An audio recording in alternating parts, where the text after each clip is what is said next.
Well, good afternoon, everyone. Welcome to the second and last day of this meeting. My name is Chiu. Okay, well, good afternoon. I don't know whether I missed the first 5 seconds, but good afternoon again, everyone. Welcome to the second and last day of the meeting. My name is Chiu Fan Lee from the Imperial College. Now, to leave time for the science, I'll keep my introduction very short. This session will be on the emergence of order. There will be 3 talks by our excellent speakers, followed by a 20-minute panel discussion. Please feel free to write your questions in the Q&A box and vote for the questions that you like, and we will ask those questions first. Our first speaker is a rising star from the University of Chicago, Suriyanarayanan Vaikuntanathan. I apologize for my pronunciation of your name. The other 2 are crème de la crème condensed matter physicists and may not need any introductions. James Sethna from Cornell University and Nigel Goldenfeld from the University of Illinois, Urbana-Champaign. So Suri, I'm going to pass it over to you now. Thank you. Okay, let me share my screen. Okay, I'm guessing you all can see my screen now. I can see your screen, yes. Okay, great. Okay, yeah. So I wanted to thank the organizers for putting together this very interesting conference on this topic virtually for now, but hopefully we'll all be back in person soon. So I don't work on origins of life in a very serious manner. My main interests are, as the topic of this morning indicates, emergence of order, and so I tried to put together a few things, a few results from my group that investigate the emergence of order in systems that are, for now, lifelike. They are bio-inspired, with the hope that this helps guide some of the discussions for how similar questions can be asked in more complex, and really biological systems, leading to answers to origin of life. And so, as I was thinking about an example system that in which order emerges spontaneously, one sort of system came to mind, and this is something that one of my colleagues here has worked on. And this is a system that's very minimal. I don't know if this movie is playing right now, but if this movie does play, you should see that you should see a red blob that is being deformed by white blobs. And what's going on here is you have a system of actin filaments that are being deformed by molecular motors in a very precise manner, such that these actin filaments, this drop composed of actin filaments, is deformed and divided into 2 by the white blob of molecular motors. This is a very minimal system. It just has 4 protein components. It has actin, it has a bunch of cross-linking filaments, and it has these molecular motors, and it has a chemical that the molecular motors use as fuel, ATP, and with that you get this very beautiful emergent order in this kind of a non-equilibrium system, and it's bio-inspired. And these kinds of themes are sort of seen in many places. Here I have another synthetic example of a light-activated motor acting again on these actin filaments. This experiment is set up such that activity is turned on only inside this red box, and the minute activity is turned on, you see that these actin filaments get deformed, form very interesting patterns. You can do a lot of analysis on this, and it turns out that there's a very specific way to describe these patterns. And more broadly and more generally, this actin cytoskeleton does a variety of tasks. It is responsible for maintaining cell shape. It's responsible for propulsion, many other things, and all these things happen because it's able to consume energy, and it's able to sort of go into these very interesting ordered paradigms. And so the question we were sort of trying to ask, and that's sort of what I'll focus on for most of the talk, is can we relate quantities like dissipation, how much energy the system consumes, to the kind of order that emerges in these systems? Can dissipation be used as a control knob to preferentially go from one ordered regime to a different ordered regime, everything else being the same, chemistry being the same, chemical interactions being the same. So that's sort of the crux of the questions that I'll sort of try to focus on in today's 15 minutes, and sort of keeping close to bio-inspired like systems. Now, these kinds of questions, as was beautifully demonstrated yesterday by Udo and Jeremy, have been addressed, answered in a few different contexts. So, for instance, Udo showed us how the overall dissipation ends up bounding fluctuations, in this case, fluctuations of currents. These are a class of very general relations, the so-called thermodynamic uncertainty relations that propose that the uncertainty or the fluctuations in currents can be bound by the overall entropy production rate or the overall dissipation rate. Jeremy showed us how dissipation can actually be used to understand the emergence of specific structures. He used the phrase dissipation-driven adaptation, which I think is a very apt phrase for this kind of phenomena. So you have these global measures which suggest that dissipation can be used to sort of reach ordered regimes, reach ordered, different kinds of ordered paradigms. But the question we can ask is, can we go a bit deeper? Can we sort of come up with a specific finer scale connections between how one can use dissipation, tune emergent order? Does it exist? Does it exist, and is it used in biology? What can we say about that? Now, it turns out that in model active matter systems, so these are systems that end up consuming energy at the single particle level. These kinds of questions have been addressed very productively. So this is a very famous example of a so-called active matter system in which you have these colloids that consume energy from a chemical reaction, start to swim, and as they start to swim, they actually undergo spontaneous phase transition. They undergo a collective phase transition into an ordered phase, and this transition is tuned by activity. The steady states are not predicted as usual by balance of energy and entropy, and it turns out that in these kinds of systems you can relate the emergent organization to the rate at which you are actually putting power into the system. And Jeremy sort of alluded to these kinds of quantities, to these kinds of systems. But these are very simple systems, isotropic interactions.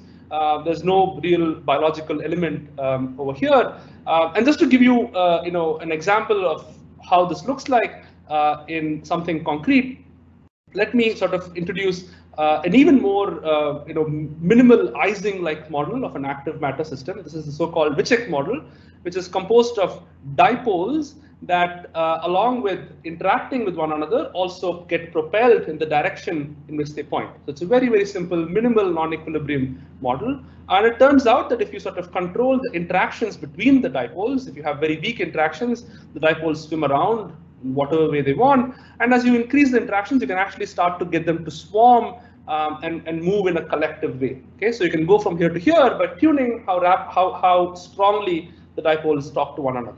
Okay. But it turns out that you can actually get from here to here, not by tuning the interactions, but by choosing trajectories that do work on the interactions between the dipoles. So by going away from equilibrium, by choosing trajectories that are pumping energy into the bonds between the dipoles, you can actually get from here to here. How does that look like?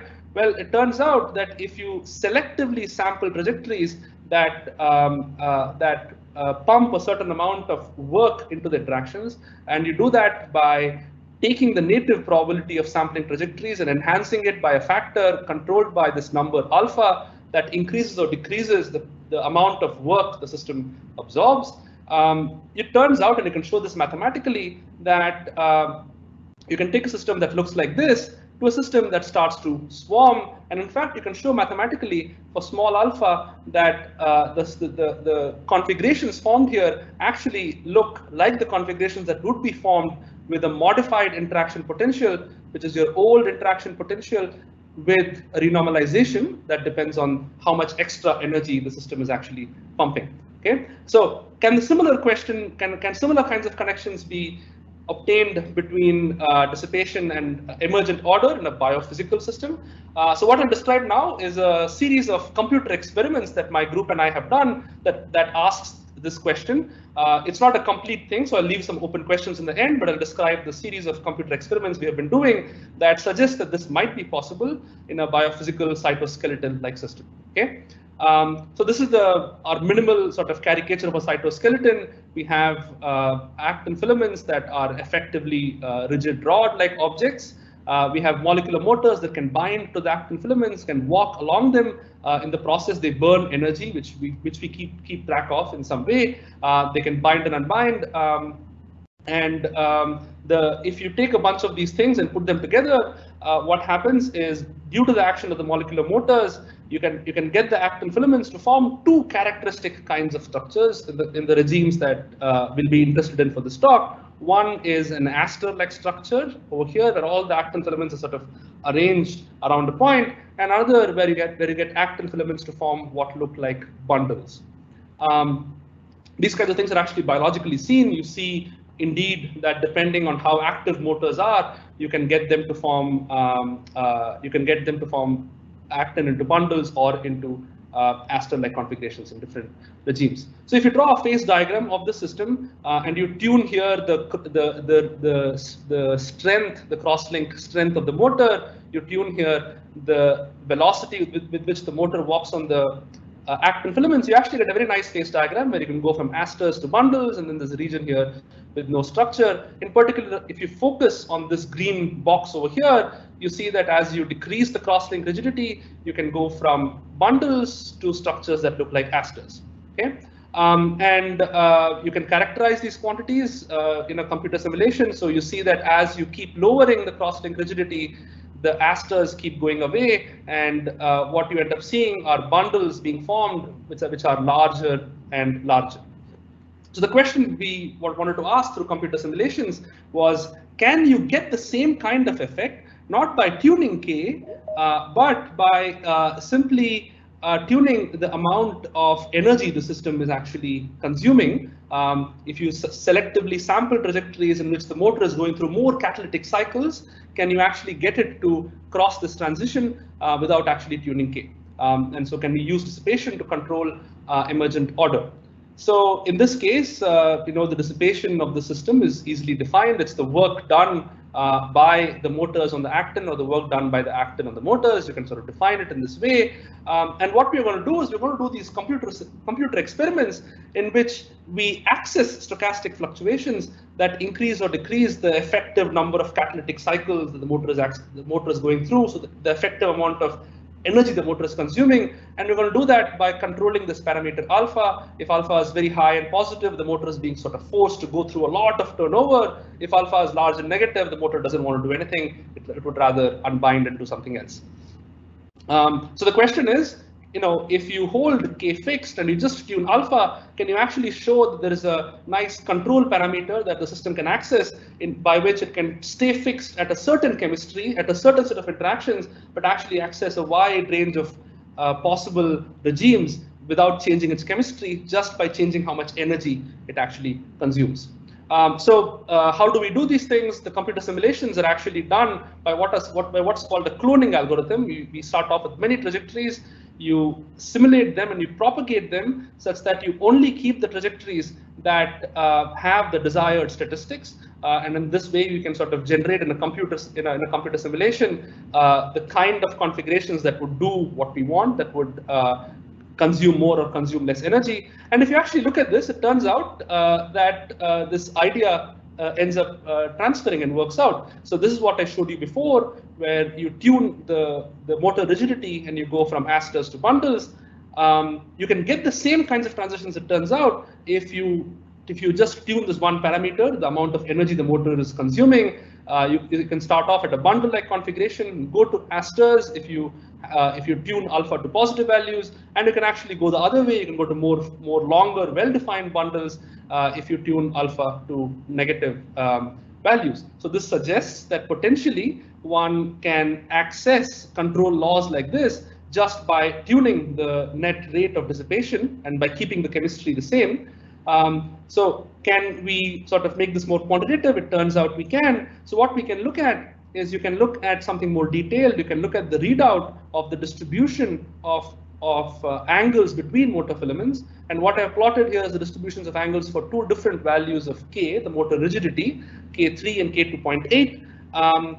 If we now do this computer cloning experiment and selectively sample trajectories that access more or less dissipation, we can take the K3, we can bias it almost exactly onto K2.8. So if we apply K3 alpha 0.6, we get an almost exact match onto the configurations generated when the motor rigidity is 2.8, and we can go the other way around. We can start here and we can head back up here by applying the exact negative value of alpha. So this tells you that there is potentially a control law you can sort of access, in which a system that has a desired set of chemical interactions can actually sample points beyond what you would imagine it can by simply tuning how much energy it can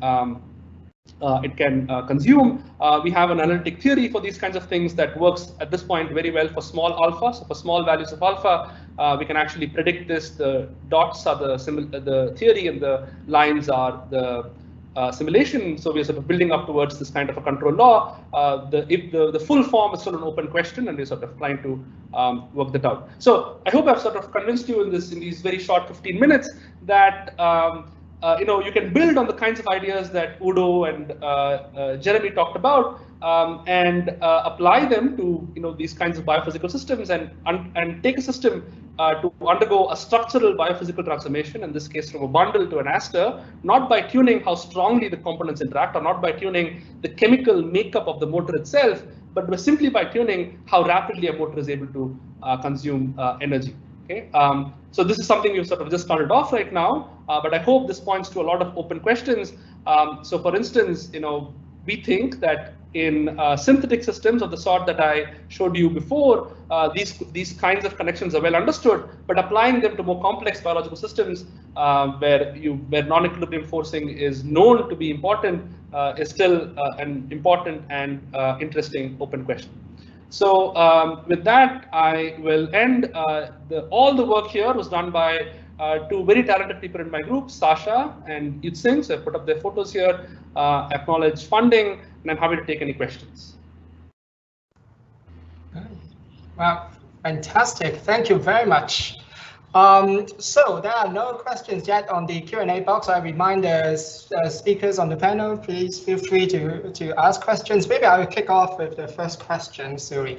So by selecting trajectories, so it sounds almost like Maxwell demon. You're selecting hot and cold gas through an aperture, for example, but here you're selecting trajectories, which doesn't sound very physical, in the sense that in a physical system, we don't do that, the same way that we don't have a Maxwell demon to know what hot and cold is. And here you say you have to effectively start with lots of simulations, and then you throw away most of them, a lot of them, to bias it. But that's not how I imagine, that's not experimentally how we do physics. So, no. So do you know of a feedback loop where you can tell us, by knowing what you learn from your experiments, how we can build system that will have the structure? Yeah, that's actually a very nice, an excellent question. So it turns out that we don't throw away structures or trajectories arbitrarily. We sort of sample them according to what looks like a Boltzmann-like weight,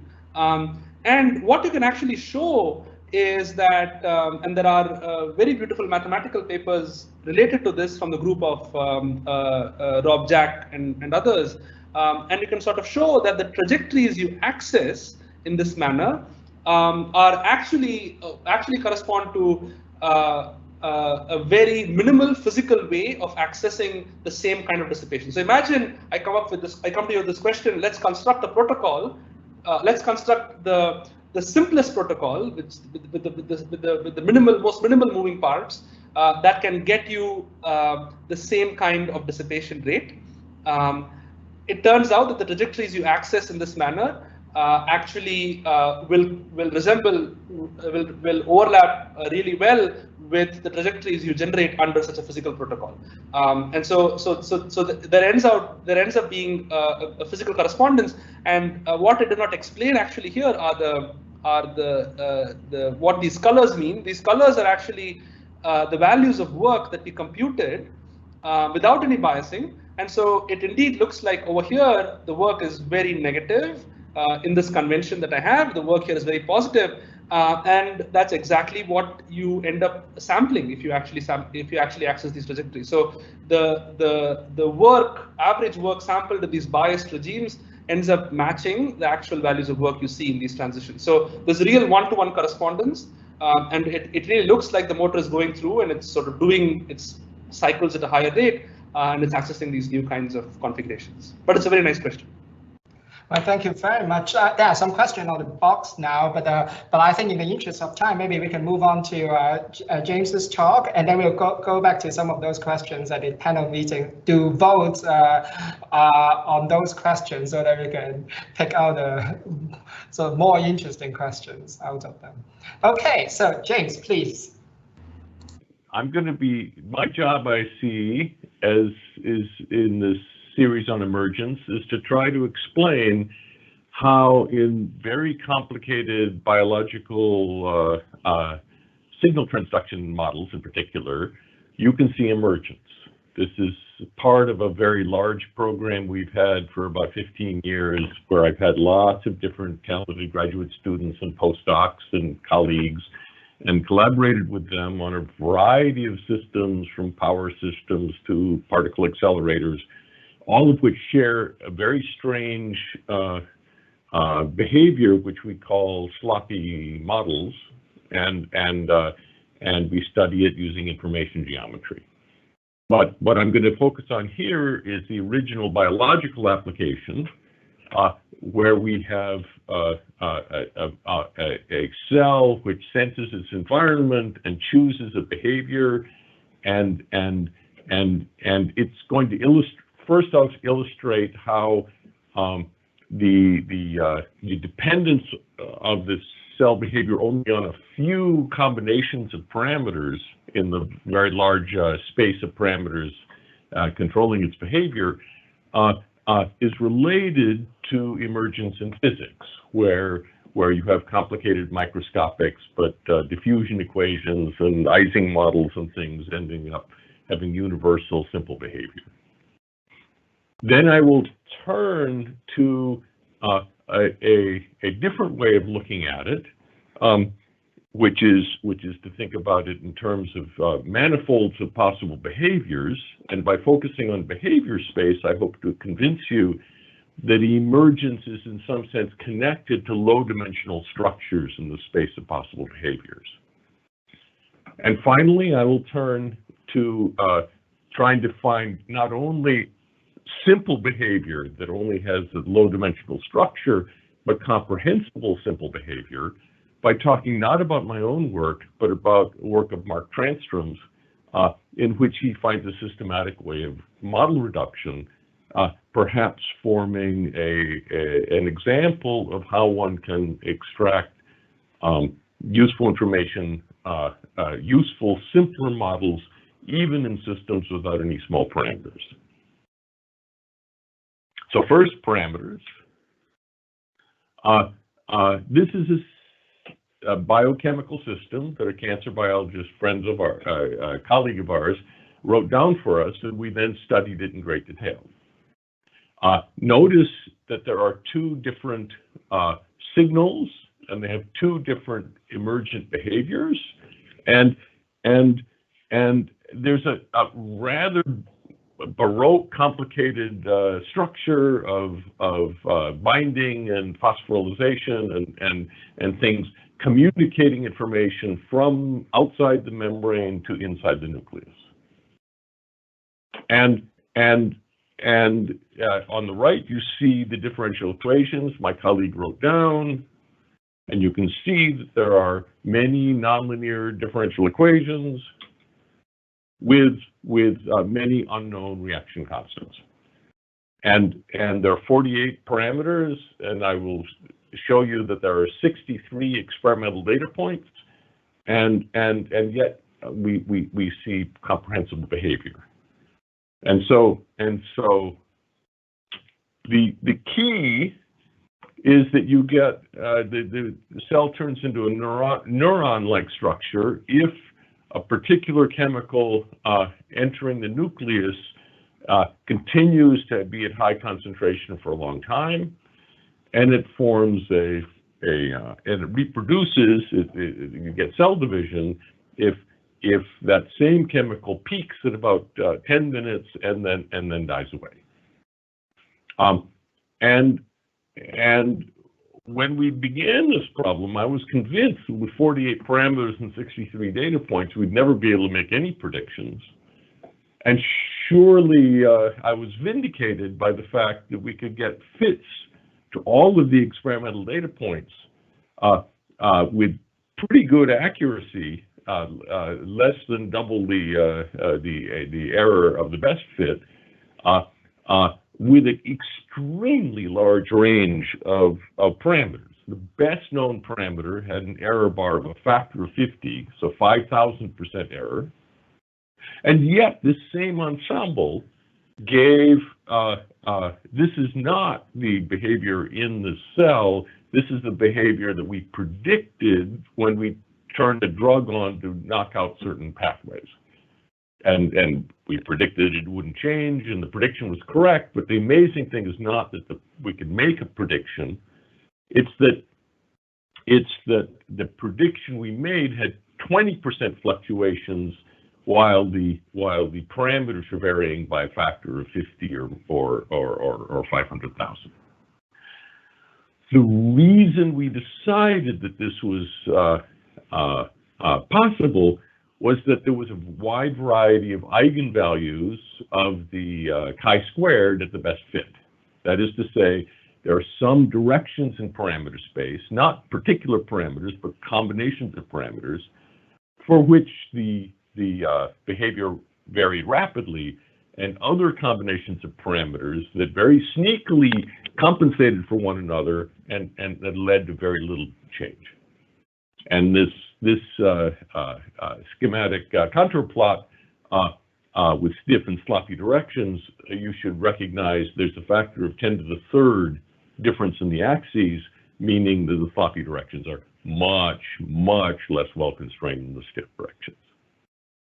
So this is known as ill-conditioned behavior, and what was remarkable to us was that there was some very simple patterns of these eigenvalues that led us to believe there was a deeper meaning to them, and that led us into this mission that I'll tell you about. So it turns out that this cost for which these are the contours, will be the second derivative of the cost that gives these the eigenvalues of the ellipses will become our metric tensor, and these eigenvalues span an enormous range. So here's our original cell signaling model. The eigenvalues go down to 10 to the minus 11 or more, and this sloppiness is common in a wide variety of models, including the cosmic microwave background radiation, quantum wave functions used in quantum Monte Carlo, which is the most accurate way of estimating energies in small molecules, eigenstates of small molecules, and the Cornell particle accelerator. All of them have roughly equally spaced eigenvalues in log. So keeping the top few eigenvalues gives you most of the dependence on the parameters in the system. Now, this should remind you of standard physics. You have complicated interactions between atoms in liquids and gases and solids, and yet the diffusion of atoms in all of these systems, or photons in the sun, all are governed by an emergent law with only one or two parameters. So the diffusion constant depends upon a bunch of microscopic parameters, but only the diffusion constant matters for the emergent behavior. Similarly, only temperature and field matter if you coarse grain an Ising model near its critical point. And what we found is by using exactly the same analysis we use for biology, we got the important degrees of freedom that emerge in physics being the stiffest eigenvalue directions. And we could show that as you coarse grain, you get an enormous range of eigenvalues for all these sloppy directions. So I would argue that this is a generalization of the kinds of systematic emergent properties we study in physics. This is a generalization to systems without a small parameter.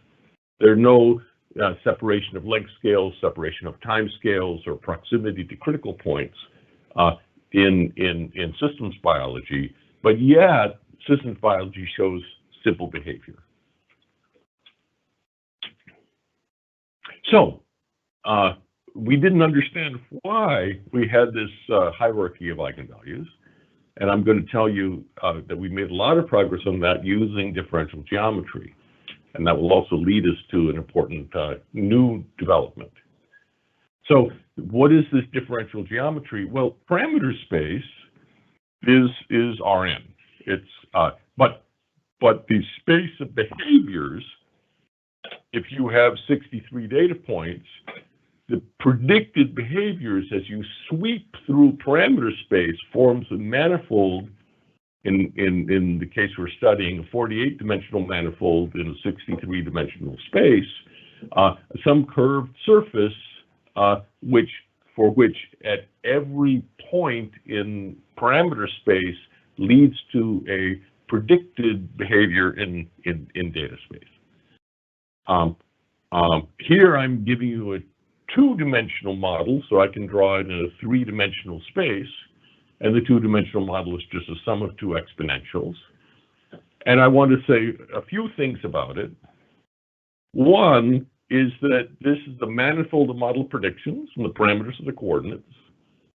Another is that because it's a nonlinear model, it has boundaries.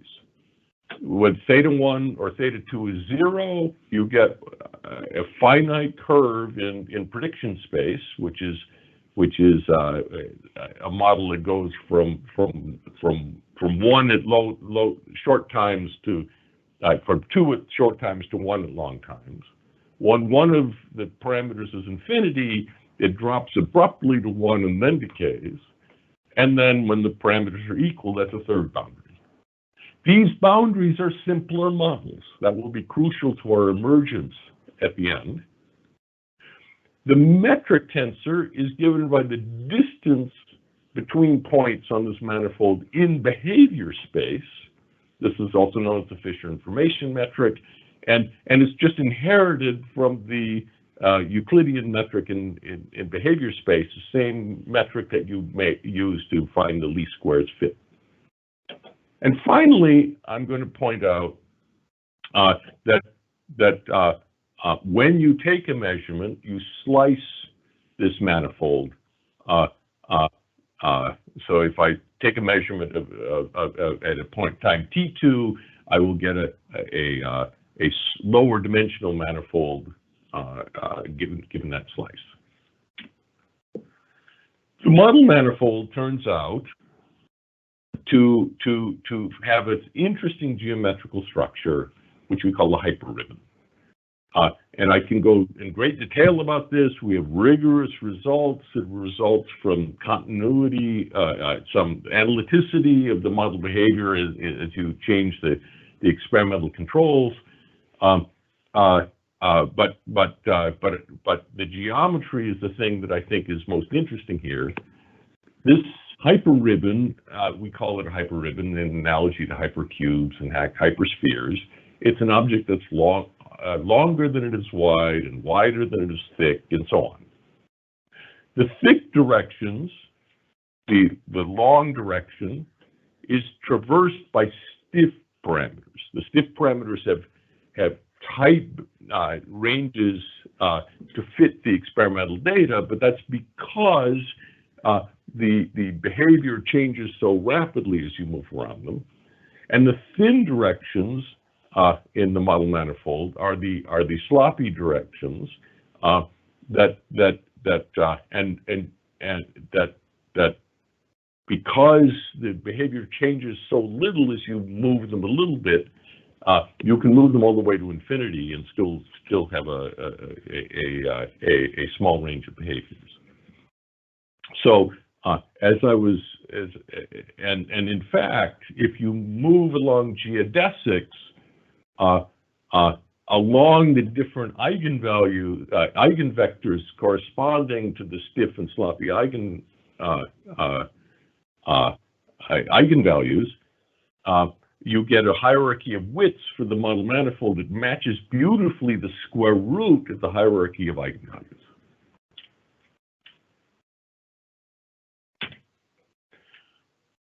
So,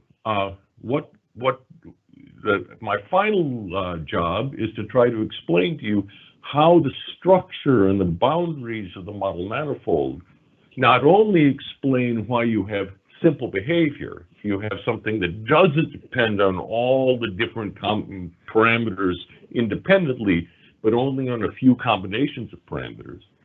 How you can deduce from that human comprehensible emergent behaviors.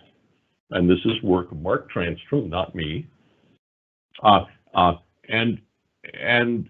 it answers a question that used to get an enormous amount in seminars. The question is, if most parameter directions are unimportant, why not remove them and get a simpler model? And my argument, my response to those questions was that the sloppy eigendirections are random combinations of parameters. I didn't know what to remove. And I could remove individual parameters, but I can't set them to 0 or infinity because it would screw up the behavior. That each of the parameters, if you change it by a factor of 2, would change the behavior. It's only combinations that were sloppy. And then Mark, in his investigation of geodesics on the model manifold, discovered something beautiful. That if you take a geodesic from this initial parameter point that had this complicated sloppy eigendirection and moved it towards the edge, he got a very simple behavior of the new direction that the geodesic was taking as it approached the edge. So in this case, there are 2 log parameters that are each diverging as you come towards this edge, and they're diverging at the same rate. And this corresponds, for example, to 2 chemical reactions moving in opposite directions from products to from reactants to products and from products to reactants. And if they both diverge at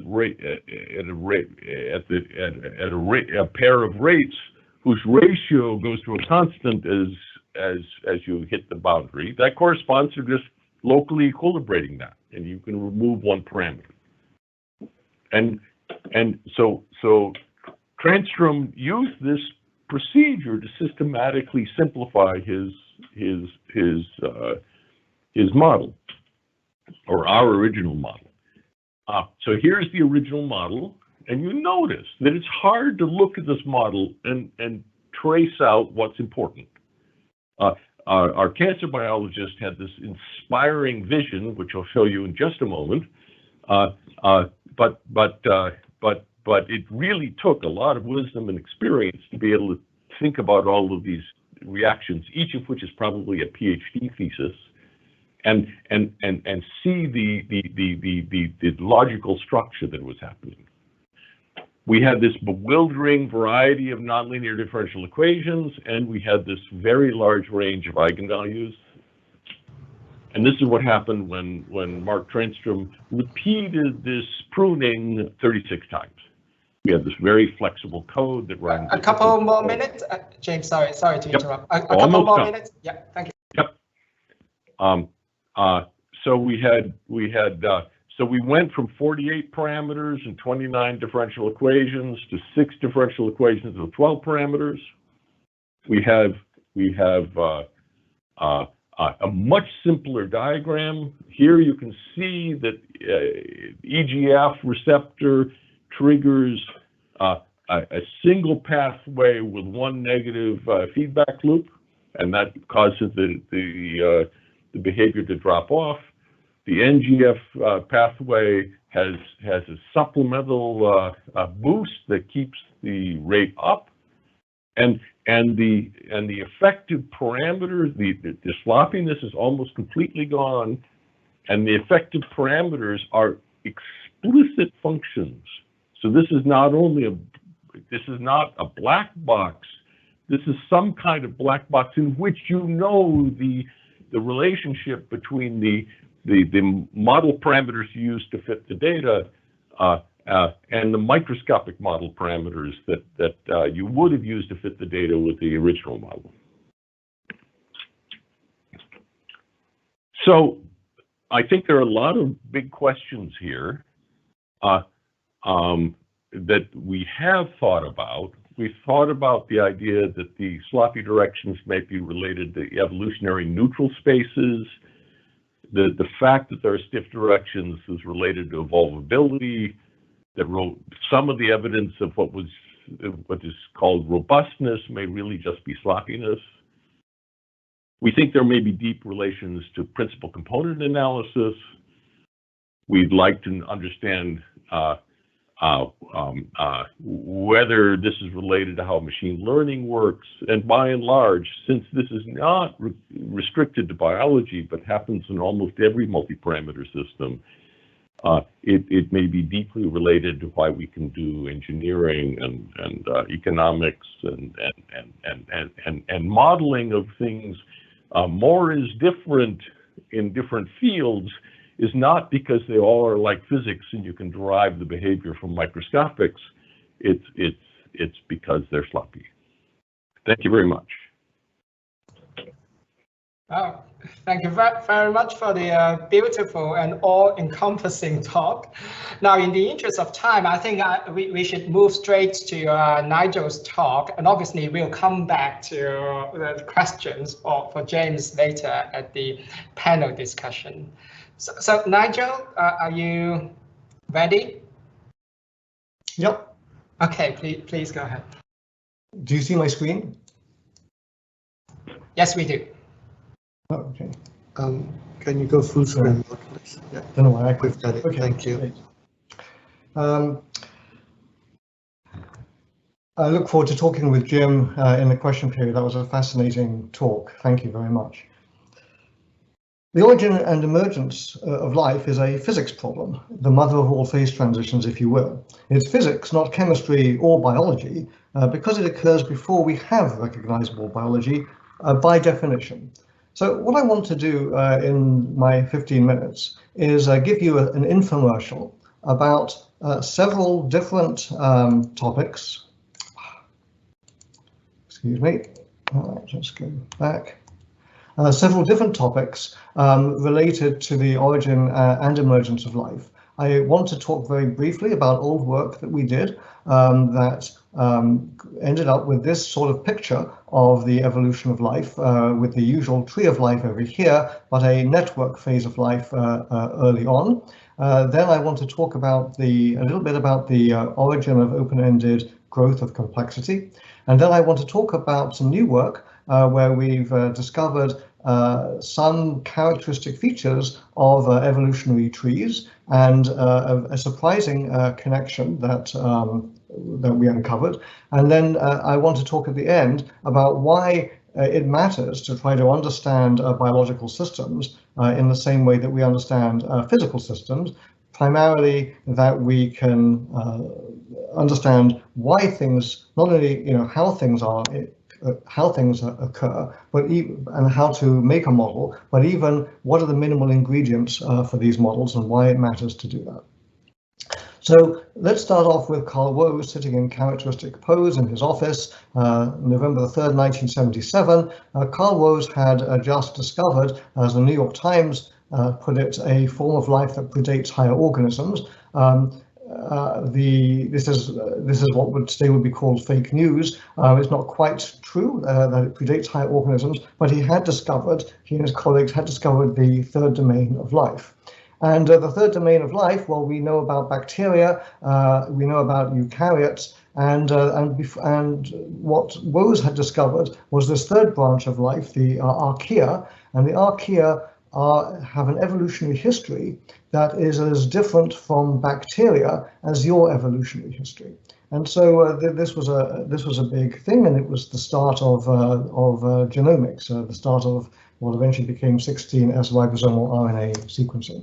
So let's just talk about the root of this tree, where there is the last universal common ancestor. And what we're going to try to understand is, can we make minimal models to try to understand something of the structure of evolution? And so in a sense, we want to understand what is universal about biology, if anything. And of course, the prejudice would be that nothing is universal because everything in biology has an exception. But as Jim talked about, there are minimal models that are really very effective in describing complex systems, and we can go a little bit further than one might have otherwise expected. So let's talk about abstractions in biology. And the first abstraction is this one. It's the universal genetic code, which many of us are familiar with. You can put it on a t-shirt, and it underlies the whole mechanism of gene expression. Now, it was a heroic effort to determine the genetic code, and people know that it's pretty much the same genetic code for every organism on the planet. But what people may not realize is that it is also optimal in minimizing the effects of errors. It's not just a random code. And the reason that we know this is you can take the genetic code, permute the labels. There's 20 amino acids, so there's 10 to the 18 possible codes. Make a Monte Carlo simulation where you sample from the space of genetic codes, and then measure the way in which the different codes minimize errors. And I don't have time to go into the way in which you construct a metric on this space of codes in order to calculate their error. So what you see here is the probability distribution, and then on the horizontal axis, the measure of how good a code is at minimizing error. So you're sampling codes and seeing how good they are, what fraction of them are good at minimizing error. Now, what you might have expected is that the genetic code is a frozen accident, and so there's in the space of random genetic codes, our actual genetic code might be just somewhere here at random. But what you actually find is that here is the results of randomly simulating genetic codes, and our code is way off in the tails here. In fact, it's about 1 part in 10 to the 8 likelihood that you could get by chance a code with the ability to minimize error as well as our current one. And this is from Freeland and Hurst's paper. The genetic code is 1 in a million. We now know that it's actually even better than that. So how did we understand that?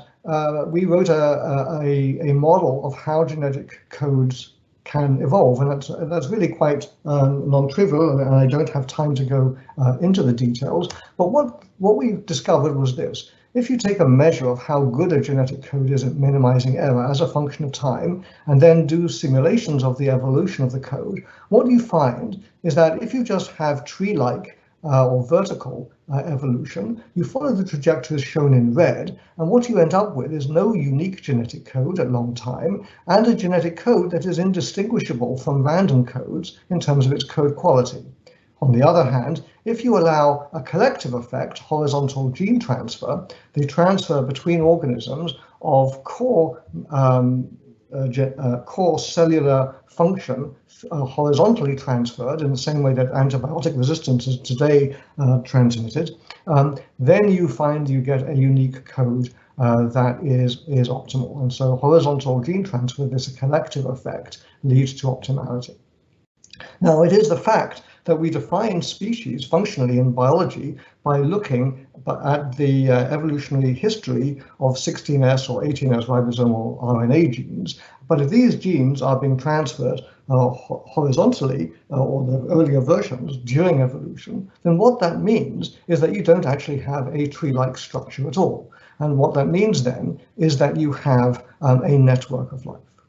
Now, the other thing about that, and you can see it right from this picture here, is that with regular vertical evolution, you have a very, very slow evolution. It gets trapped in potential wells, if you like, but horizontal gene transfer converges exponentially fast. And so what you get is a period of rapid evolution that transitions into a period of slow evolution. That's how it is possible that even though the planet is only 4.6 billion years old, and the last universal common ancestor is 3.8 billion years, so you've got less than a billion years in order to go from nothing to the architecture of the modern cell, it was able to do that this quickly because of this collective rapid evolution effect.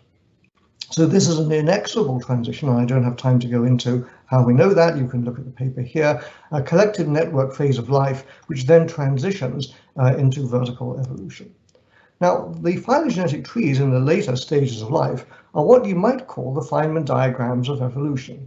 They tell you about the world lines of all the world's species, and can we learn something interesting by looking at the large-scale structure of the evolutionary process? So here's a phylogenetic tree. It's obviously very non-trivial. If I want to study it in more detail, as I did with Chi and Jiu Lu, we can start trying to ask, can we see any kind of specific structure? For example, are these trees self-similar? So I take this part and blow it up. It looks pretty much the same. But in fact, there's a really systematic way to understand the self-similarity. And what one does is one looks at two measures, and I'm only going to talk about one of them today very briefly, the topology of the tree, in other words, the pattern of nodes and branches, and also the edge length distribution, which I won't have time to even talk about cursorily. So what we do is we construct trees, and then we construct a topological quantity that measures how many subnodes come from each tree, and the formula is given here. So this one node here has itself plus two others, so it gets the number 3. This one has itself plus two subnodes, so it gets the number 7. And then you look at the cumulative size, or the sum of the subtrees. And so when you go through that, you get the number 17 for here, because you have 5 and 5 plus 7, and that gives you 17. Okay, so you can read about it in the paper. This turns out to be a very interesting measure. If you measure the cumulative subnodes versus the actual subnodes, so again, the number of subnodes and the summation of all the subnodes, so C as a function of A, then what you find is that the way that scales with A tells you about the topology of the tree. And when you go and look at real phylogenetic trees, you find that they scale with an exponent of about 1.44. So if they were completely unbalanced like this, you would get A squared. Completely balanced, they'd look like A log A, and in the middle, they look like this. So there's a scale invariance here, which is a pretty decent scale invariance. So where does that come from? I'm going to skip this because I don't have time. So the origin of these laws turns out to be very similar to the origin of scaling laws in physics. And I'm just pointing out here that this is a magnetic phase transition that many of you will recognize. And one of the things that we've learned from critical phenomena is that if I look at the magnetization as a function of temperature and external magnetic field, it can take the form of some kind of similarity. This was discovered by Widom and Kadanoff, and these show you how well the data follow the predictions of a renormalization group theory, with 5 different magnetic materials all showing the same scaling that the theory predicts. So the question is, can you understand that in biology too? Now, the origin of these scaling turns out to be what's called scale interference, namely that even though the correlation length or the wave number at which you're looking is getting larger and larger, the system still remembers the lattice scale, and that comes into the dimensional analysis and is the reason why you can have anomalous scaling exponents. So the system remembers small scale details, even if the correlation length is going to infinity. When we look at the evolutionary process, this is the length here represents DNA mutation changes, site changes. These nodes represent ecological processes. And when we draw these trees, we're basically implying that the short time scale of ecology is so short that it can be neglected compared to the long time scale of evolution. Now, what we actually know is that it's not quite as simple as that. Organisms change the structure of their environment and create new biochemical niches, and then the environment then selects the organisms, and so you have this feedback. And so evolutionary and ecological timescales are not always well separated. Now, I'm not going to have time to go into the details of this, but when you try to model this, try to model the way that organisms inherit their niche, how they speciate, how they become extinct, you can generate phylogenetic trees and you can measure their scaling properties. And what you find is that you can understand these scaling laws and the other ones, which I didn't have time to talk about, from such minimal models of the interaction between evolution and ecology, in other words, niche construction. So now I want to just briefly talk about what is the fundamental essence, the new physics, if you will, of biology. And the whole point I want to make is that when we are looking at biology, we're really trying to do the inverse of what one does in computer science. So here's a picture of my computer. Here's a picture of Charles Babbage's computer, which he tried to build in the 19th century. These two things are basically the same because they are both universal Turing machines instantiated in different ways, one in cogwheels and springs, one in silicon chips. So the medium is not the message, and here's John von Neumann with another instantiation of computation. And so the question is, what is universal about biology? And the answer is that biological systems are systems that can reprogram themselves. In a sense, they write their own dynamics and rewrite it. They're self-programming. This was first really understood by Niels Baricelli, who, whilst John von Neumann was busy designing hydrogen bombs in the daytime at the Institute for Advanced Study, at night, Baricelli was running the first computer virus simulations on those early computers, understanding that the program is the data is the program, and writing codes that self-program themselves and reproducing some of the things that you see in real ecological and evolutionary phenomena. So these self-programming systems I'm going to just try to make a movie play. There we go. These self-programming systems can actually be capable of open-ended growth of complexity. And this is what was discussed in this paper from about 10 years or so ago, where we did a digital life simulation. But what we put in was the idea that the dynamics of the system was invariant under the complexity of the genome. And I don't have time to go into the precise ways that we measured that, but what we ended up with was the first digital life simulation, which was capable of open-ended growth of complexity. And these are the trees that grew, literally physical trees in this model system that grew out of this in an open-ended way. And we could prove that it was open-ended by various renormalization group methods. All right, I want to end in the last minute by just talking about why it's important to understand biology from an abstract point of view. Now, this is the timeline for the history of the discovery of superconductivity. It was discovered in 1911. Excuse me. 20 years later, it was discovered that superconductors expel magnetic fields. 20 years after that, it was discovered that, in fact, some superconductors allow magnetic fields to enter in a vortex lattice. And 10 years after that, it was discovered that there are these Josephson effects that are today some of the most accurate ways to measure time and voltage and so on. So the question is, why did it take so long to make these discoveries? And in fact, it's even more perplexing because when I derive these things in my course, it's only a few lines of algebra from a very simple model of a superconductor that ignores all the atoms and all the special details, just looks at the quantum order and the coupling to magnetism. So when we talk about levels of description, we have different levels that we can choose. We can choose to think of a superconductor in terms of quantum chemistry, or we can think of a minimal model, the first one written down by Bardeen, Cooper, and Schrieffer, or we can think of a sort of more abstract model, the one that I'm talking about over here. And these have different counterparts in the world of biology. atoms and molecules, more coarse-grained models of DNA and cellular complexes, and the dynamics of evolving systems as self-programming systems. So these different levels of description answer different questions, including this one here tells us, why does the phenomenon of superconductivity exist at all? And in biology, what we would want to understand is, from the dynamics of evolving systems, this higher level description, why does the phenomenon of life exist at all, and not just how is it instantiated? Now, the question is, why do we need this universal level? Well, in superconductivity, if you don't have this high level description, you can't predict the response of a superconductor to electromagnetic fields. That was our failure. As physicists, we took the wrong level of description for almost for the best part of a century.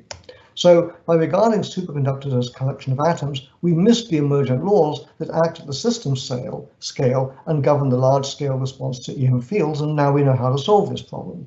Similarly, in biology, if we don't have this understanding of evolving systems, we can't predict the response to selective perturbations, such as antibiotics, insecticides, herbicides, or chemotherapy. All the time when we intervene in biological systems, they defeat us because they root around the interventions that we have provided. We should not be treating biological systems as simply engineering systems. And so by looking at biological systems as complicated physical systems, we miss the emergent laws that act at the system scale and govern the large-scale response to control perturbations, and we don't know how to solve this problem yet. So these are some take-home messages that one can deduce from what I've just told you, and you can read them in the papers that I showed you at the beginning. And I just want to end by giving you this quote from Stan Ulam, paraphrasing John F. Kennedy: "Ask not what physics can do for biology, ask what biology can do for physics." I would claim that physics doesn't just help biologists make better microscopes or better computer simulations. Biology helps us understand the natural world better by giving us examples of richer systems than the ones that we normally deal with in physical systems. Thank you very much. Thank you very much, Nigel, for the fascinating talk. So we have 1 minute for question. I don't see any question from the Q&A.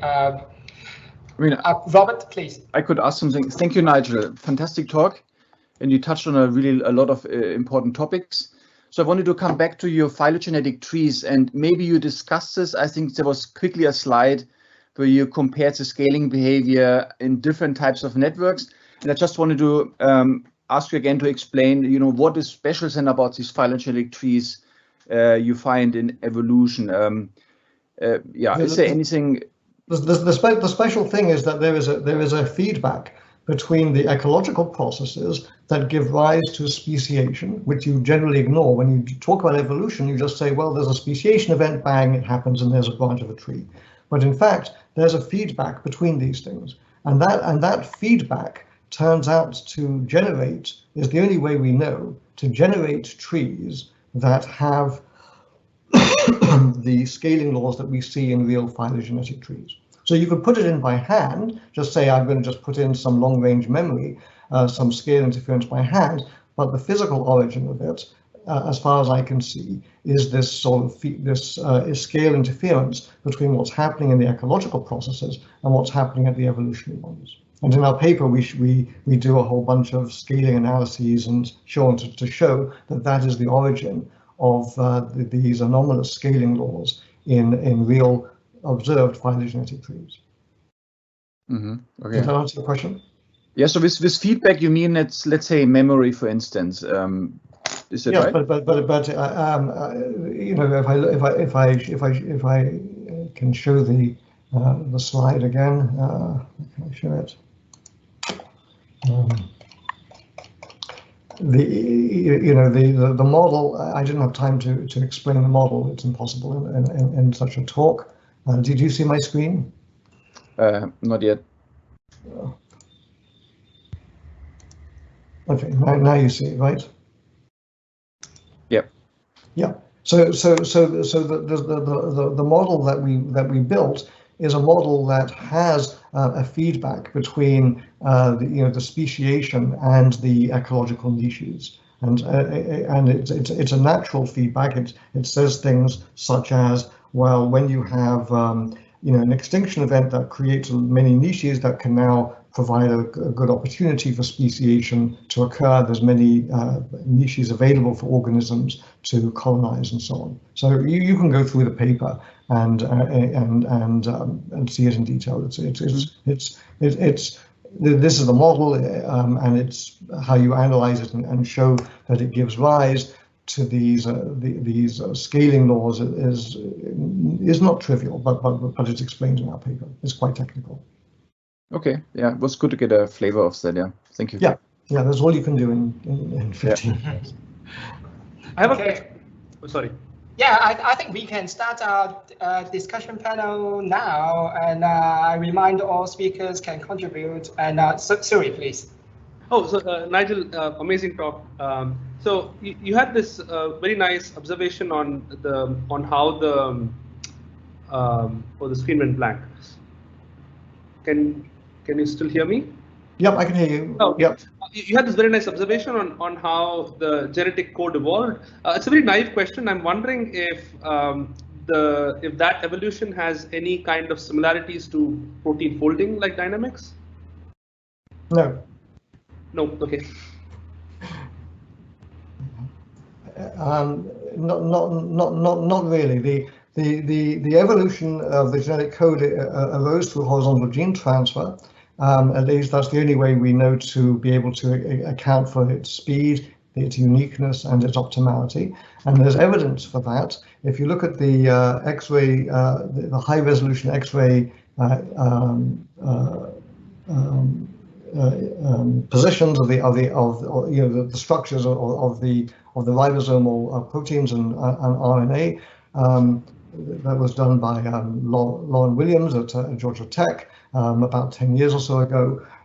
What you see very clearly is that the ribosome has this sort of onion structure that starts off from the peptidyl transferase center and then grows out. And that's exactly what you would expect if it had evolved by horizontal gene transfer, where new functionality was sort of globbed on and then globbed on and globbed on, rather than just having something here that then gradually made small improvements and gradually drifted to being something better. So you've got a crappy translation machinery at the core, and then there's layers and layers of stuff that improves things, just like error correction or proofreading, kinetic proofreading. So I think the data and the theoretical modeling both converge on the same picture of the evolution.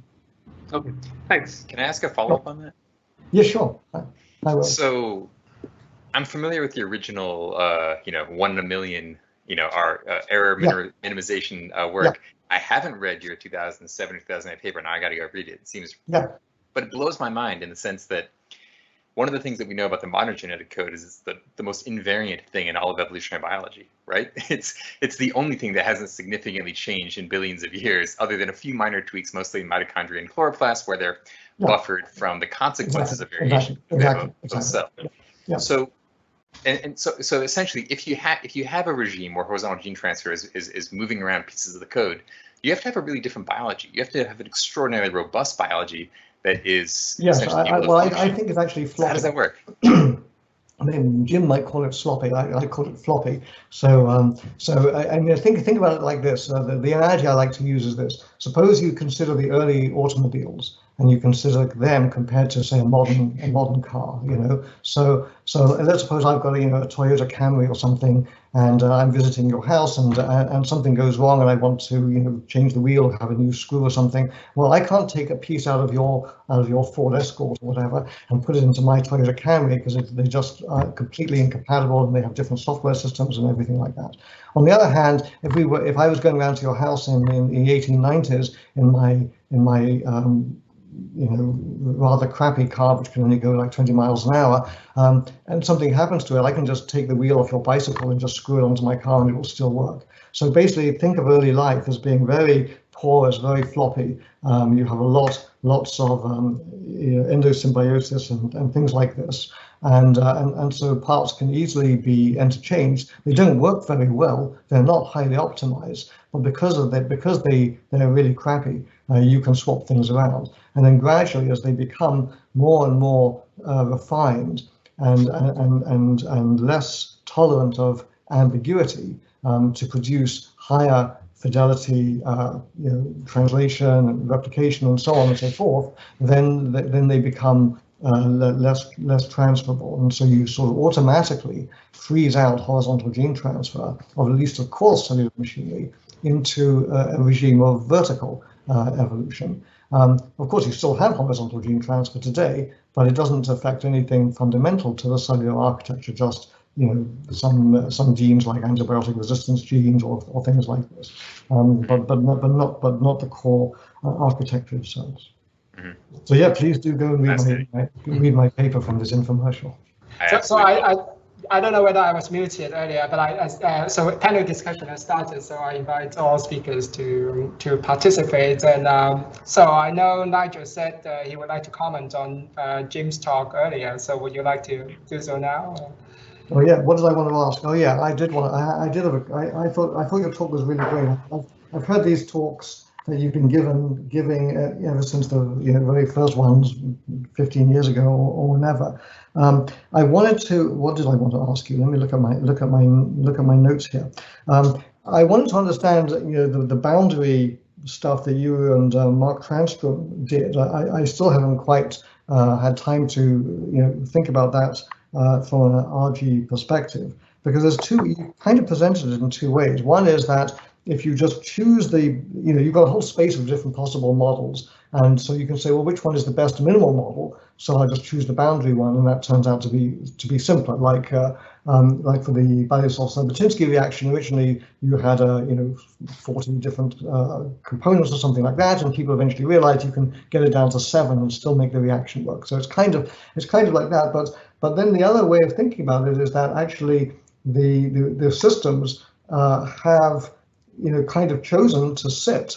Their behavior sits on the boundary, and their behavior is that of these boundary minimal models. So you could turn it round that way. I don't know if that's really what he meant, but if you think about it that way, then you end up with a very strange statement, which says that the behavior of the real systems can be described as if they were sitting on this boundary of this space that you talk about, the space of models. And of course, that will remind you and me of marginal stability and other famous ideas that have come and gone. Even more of phase organization, Sue Coppersmith and Peter Little. That's right. That's what I was going to say. Exactly. All these ideas of SOC and marginal stability, and I think every year I see somebody else rediscovering the same general kind of idea that systems sit on the edge of chaos, and you've seen all these papers as well. So I wondered what you think about that. If you think how you think of this as being connected to. So there are two aspects here. One aspect is if you have a model with many parameters and you focus on emergent behavior of that model, you will get a model manifold that has this very funny structure with edges and central regions and very thin and easily. So anywhere on the model manifold, all the sloppy directions are unimportant. So it's not, I don't think it's true that real cells will sit at the edge. It's just you might as well pretend that they're at the edge. You'll get the same fits to your data, and you'll be able to understand what's going on, and it will illuminate the general structure. So right. If you didn't have the full model at your disposal, you would look at the system and you would try to make some model, and you'd say, "Oh, funny, the model I have is sitting at the edge." And then you would say, aha, so therefore it must be marginally stable or self-organized critical or something. No, I think rather if you made a model that was complicated and you optimized it, it would sit someplace. but it would be fitting noise insofar as it's moving the sloppy directions. It is true that if you have enough noise, you'll tend to sit at the edge because the edges of the model manifold are more able to describe models that data that can't be described by the model. It's also true that if you have some kind of optimization method, like in machine learning, if you have a model with a neural network with many more connections than you need to describe the behavior, lots of people have been studying the fact that those networks can actually generalize better than other networks, and they're like in Sue Coppersmith's phase organization, because you optimize until you hit a fixed point. The fixed points at the edge of the space of fixed points have much bigger basins of attraction than fixed points in the middle. You will naturally end up at the edge of the model manifold, and maybe that has something to do with the fact that wide neural networks generalize so well. And the same could be said of evolution. I don't know, but it's possible that cells or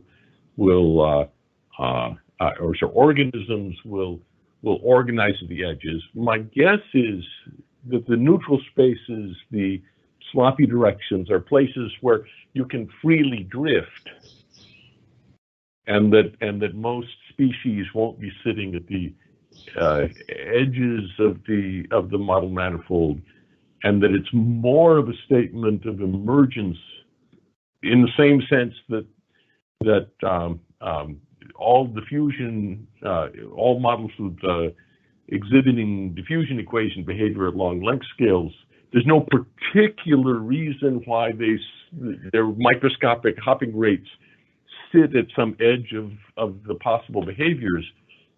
It's just that all the behaviors end up looking at long length scales the same.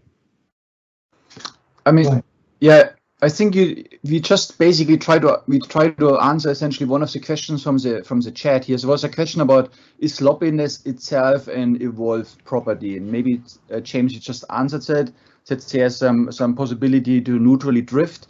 Are you arguing then, James, that it's essentially a robustness issue? I mean, why does biology not optimize for the simplest network to get this thing right, and why do we need all this complication in systems biology? It's manifestly true that you could build much simpler networks to do the same thing. And Eric Sigia had some interesting evolutionary algorithm that asked for a simple function and ended up getting these Baroque nuts. I've forgotten the name of the guy, but the balls falling down and launching acrobats that knock the next thing over, the Rube Goldberg device.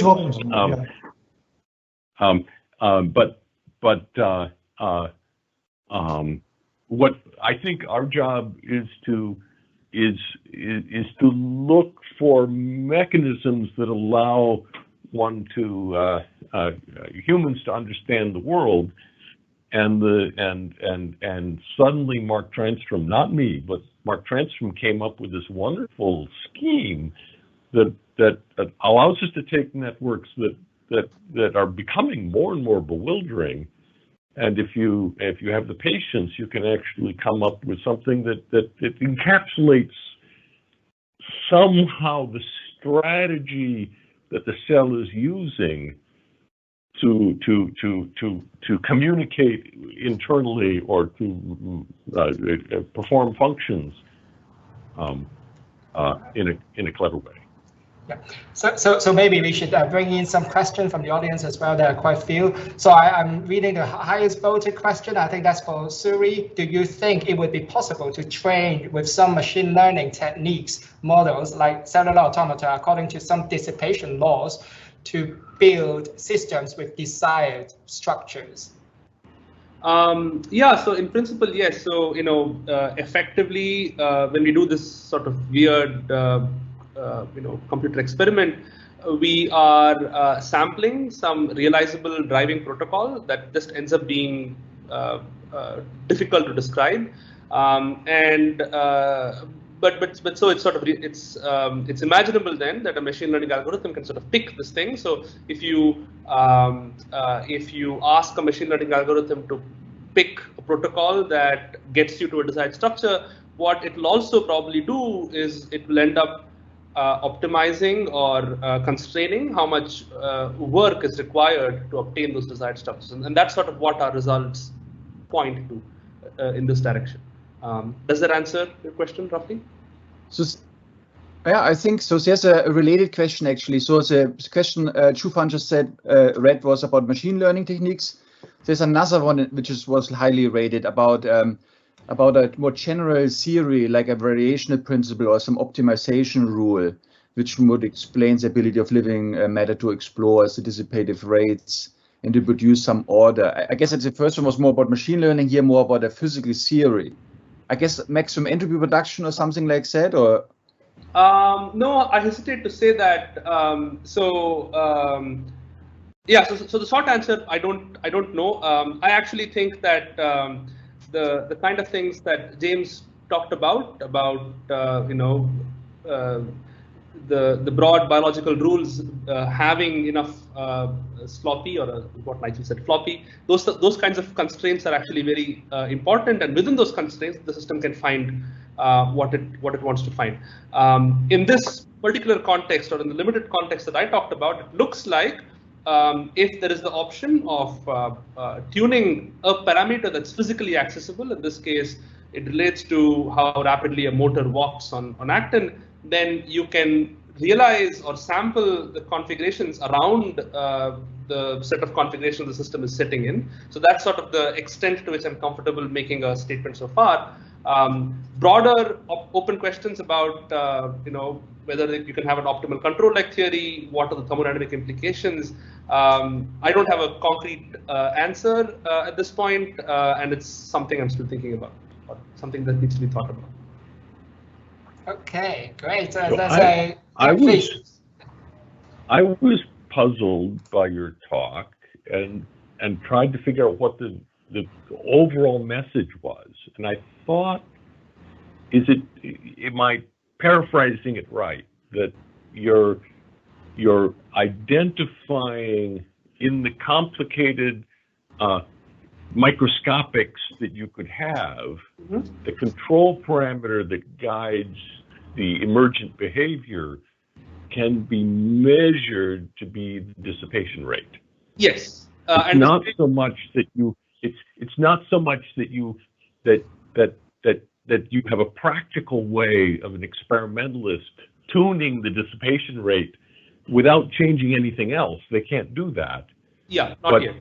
But you can say you keep everything else fixed and change the dissipation rate, and you see the same behavior you see in the phase diagram. That must be a key. Exactly. So that's precisely the way. I think that's a very nice way of paraphrasing what I wanted to say, which is that if you end up if you want to sort of stumble upon a nice control strategy to take you from one kind of structure to a different kind of structure, an important variable that seems to be relevant for this seems to be dissipation. It's not saying other things are not relevant. It's saying that this is one axis along which you can tune, along which you can potentially tune order. There may be other very relevant axes, but this is one axis. Thanks for that, James. Right, Sarah. You're muted. Sorry, it takes a little while to unmute. This question's mostly directed at Nigel, but I think it's probably good to get a lot of people's perspective on it. But Nigel, I think I'm very enthusiastic, like you are, about this idea of new physics being in biology. And I guess my question for you is, a lot of the work that we do trying to push that is using old tools from physics on biology and trying to do them in new ways. So I'm curious, from your perspective, how far you think sort of things like the renormalization group or tools that were developed for other kinds of physical phenomena are going to be useful in biology versus developing entirely new tools and frameworks. Like, where do you see that boundary? Yeah, I think they can be helpful, but they're not enough. So in the papers I wrote on, say, the open-ended growth of complexity and on the niche construction of the phylogenetic trees, I used renormalization group scaling methods to show that that these systems really were growing in an open-ended way by putting in a relevant perturbation, namely point mutations in the case of open-ended growth of complexity, in order to break the complexity invariance and cause and break the open-ended growth of complexity, and then looking at how, as I systematically removed that using finite size scaling ideas, you could show that the dynamics of horizontal gene transfer and gene duplication led to open-ended growth of complexity in these model systems. And I caution that the way we measured complexity was completely unrealistic in that, but we used renormalization group ideas to demonstrate that what we were saying was true, to come to our conclusion. So that was fine. That being said, we are desperately in need of new ways of thinking about how you model self-programming systems and self-referential systems. And I don't know. Well, I don't know very much mathematics beyond high school, but we don't really have a good framework where you can actually calculate anything. I mean, there's a category theory that some people say, well, you could use that. Well, okay, I don't know how to write down differential equations in category theory and show you. So maybe other people do, but I've not met anybody who does. So in fact, to be able to try to model these things mathematically, I don't think we know how to do that. So this idea of dynamics that is self-referential, that creates its own phase space as it evolves and so on, that's not usual Hamiltonian mechanics. So there's hacks you can kind of do, but I think we need a different mathematical language. I think that there needs to be an interaction between mathematicians and physicists in order to create that. So Dieter raised his hand. So yeah, I hope my mic is working. I don't know, can you hear me? Yes. Yes. Just exactly on that point, following up with Sarah and I think it's very inspiring what you said about ecology and evolution, and we'd love to do that on a molecular level. And I was just wondering, what kind of small scale, nanoscale, origami, phase transition things, what these very first short RNA DNA molecules could shape their own ecology and the feedback. Normally it's all about RNA world self-replication, but I think that's a little bit too much top-down biology. I was wondering, what are your fantasies or ideas on making ecology of the molecules, and how could the molecules program their own environment, right? Yeah, I think that's a great question, because you're definitely right that that's going to be where these effects are the most powerful. I don't know. I think it's a great question. I think it's something we could talk about. I don't have any. One should try to find a way to use these insights to try to do an experiment. And chemists talk a lot about that hydrolysis, right? RNA breaks down if it's single-stranded versus double-stranded. There's just a level of small effects ideas you could put in, but I think it would be actually good to make a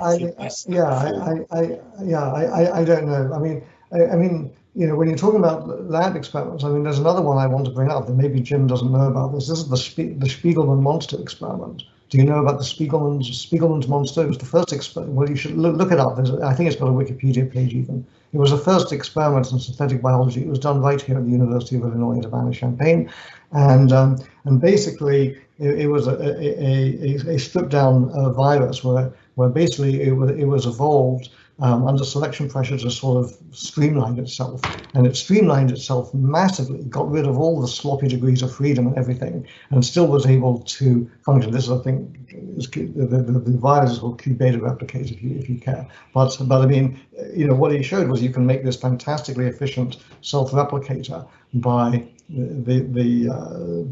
by sort of coarse graining, getting it to coarse grain itself by having a replication selection, and it's a fantastic thing, and it's kind of like an instantiation biology of what you're saying, and it's kind of like what Dieter is saying, a way to kind of explore these minimal models in real biology.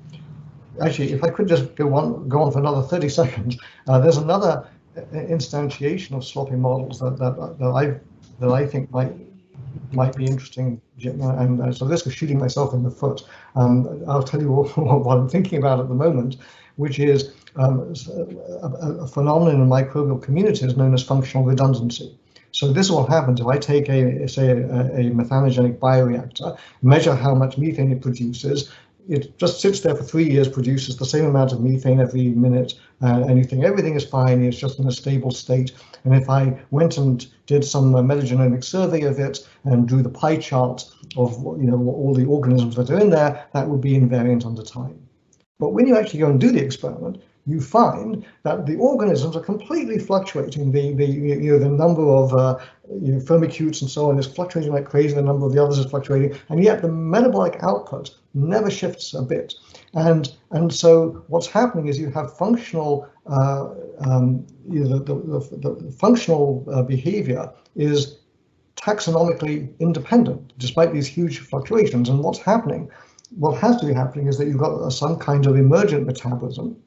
And then, what individual things are doing, you can fluctuate them by orders of magnitude, and it doesn't make any difference because they're sloppy degrees of freedom. And so that's bizarre.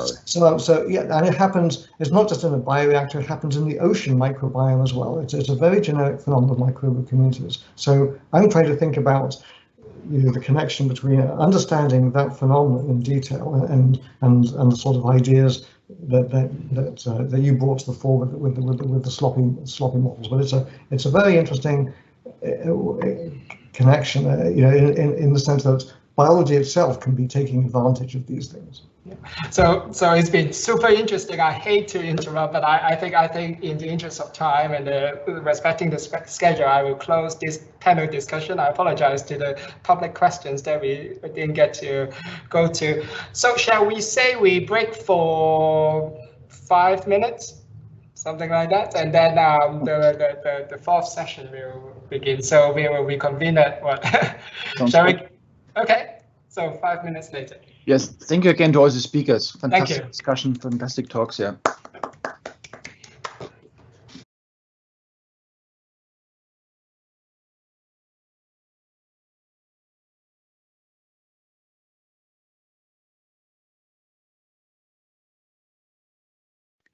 So hi everyone, so I'm Hélène de Maleprade, and for this last session of the conference, we will hear about cells and beyond. So beyond is multicellularity, and we are lucky to have an absolutely amazing set of speakers. Started with Ricard Solé, who will talk about in silico multicellularity, and then we will have William Ratcliff, who will be explaining about evolution of macroscopic multicellularity, followed by Peter Yunker about the evolution of multicellular robustness, and we will finish with Jessica Flack and learn about how nature computes solution. So please don't hesitate to put your question in the Q&A if you have some. And let's start with Ricard. Okay, thank you very much. Do you hear me? All right. So yeah, I wanted to make a few points about multicellularity, the universality of multicellularity, and that within a more general context that I think you will appreciate, which is the problem of the major evolutionary innovations, or what's called also evolutionary transitions. And the reason of stressing that is that multicellularity is one of the best well-known of them. We will hear about that today a lot. And also raise the point is more general about what can be predicted in terms of evolution. This is a kind of drawing that in a way sketches this idea that has been brought by Stuart Kaufman and others, that evolution to a large extent is not a predictable process, right? Here we have at left a number of objects that you have at a given time step in a evolutionary time scale, and on the right you will have a kind of an explosion of possibilities that will be essentially not possible to predict. It's something that I don't believe much that this is the case, but anyway. Some years ago, I organized at the Santa Fe Institute a workshop on evolutionary transitions, bringing the following idea. We have a number of ways of approaching the problem, by using phylogenetic studies, comparative anatomy, all kinds of omics. We have the fossil record. But unfortunately, we cannot go back in time and actually see transitions happening. But we have the possibility in the lab to make what's called, what I use to label as synthetic transitions. Namely that by using synthetic biology, evolutionary robotics, artificial life evolution, etc., plus powerful theories like statistical physics and information theory, we can actually say really relevant things about what is possible in terms of creating novelty in evolutionary systems, right? I tried to make some synthesis of that in this paper, where I actually make the point that it might not be a bad idea to think in these major evolutionary transitions as phase transitions. Okay, a few points that I also wanted to make. Within evolution, there's been for a long time and still a debate about the role played by history versus the role played by constraints. By history, I'm referring in the most popular picture, the idea brought by Stephen Jay Gould that if we were able to go back in time before the Cambrian explosion and rerun the tape of evolution, what kind of a biosphere we will observe. And he made a point that, as in Wonderful Life, the movie, if you go back in time and just rerun, what you end up seeing is something absolutely different, a biosphere that you might not be able to recognize. Is that the case? Well, maybe not, because another thing that we know from evolution is there's a lot of convergence. Not everything seems possible, maybe not everything at all.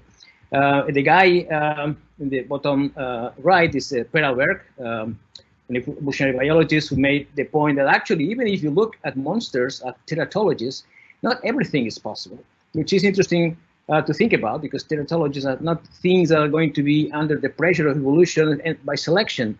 And nevertheless, you'll have a limited repertoire of things that are really possible. Something that for physicists is not maybe so surprising within the context of physics, because not everything is possible due to very fundamental constraints. And the idea here also is that big constraints might be operating. There's a number of important things that I related to things that have been discussed in previous talks. By the way, I'm really happy to be part of this workshop. I heard a lot of interesting things involving universality, chance, the role played by the fact that evolution reuses all the time. And that's, believe it or not, is a very driving force for creating universals. The role played by order for free, that I would say some people is reusing these days by relabeling in terms of tuning and self-tuning. What's the relevance of computational information? How difficult, you think in synthetic transitions, how difficult it is to create in the lab or recreate one of these transitions? What are the preconditions is something I'm going to discuss. So what's the landscape that predates the major evolutionary transitions, in particular in the context of multicellularity? Are there other transitions? So we could create in the lab new novelties, right? And the point I was making before, whether phase transitions might actually shed light onto that.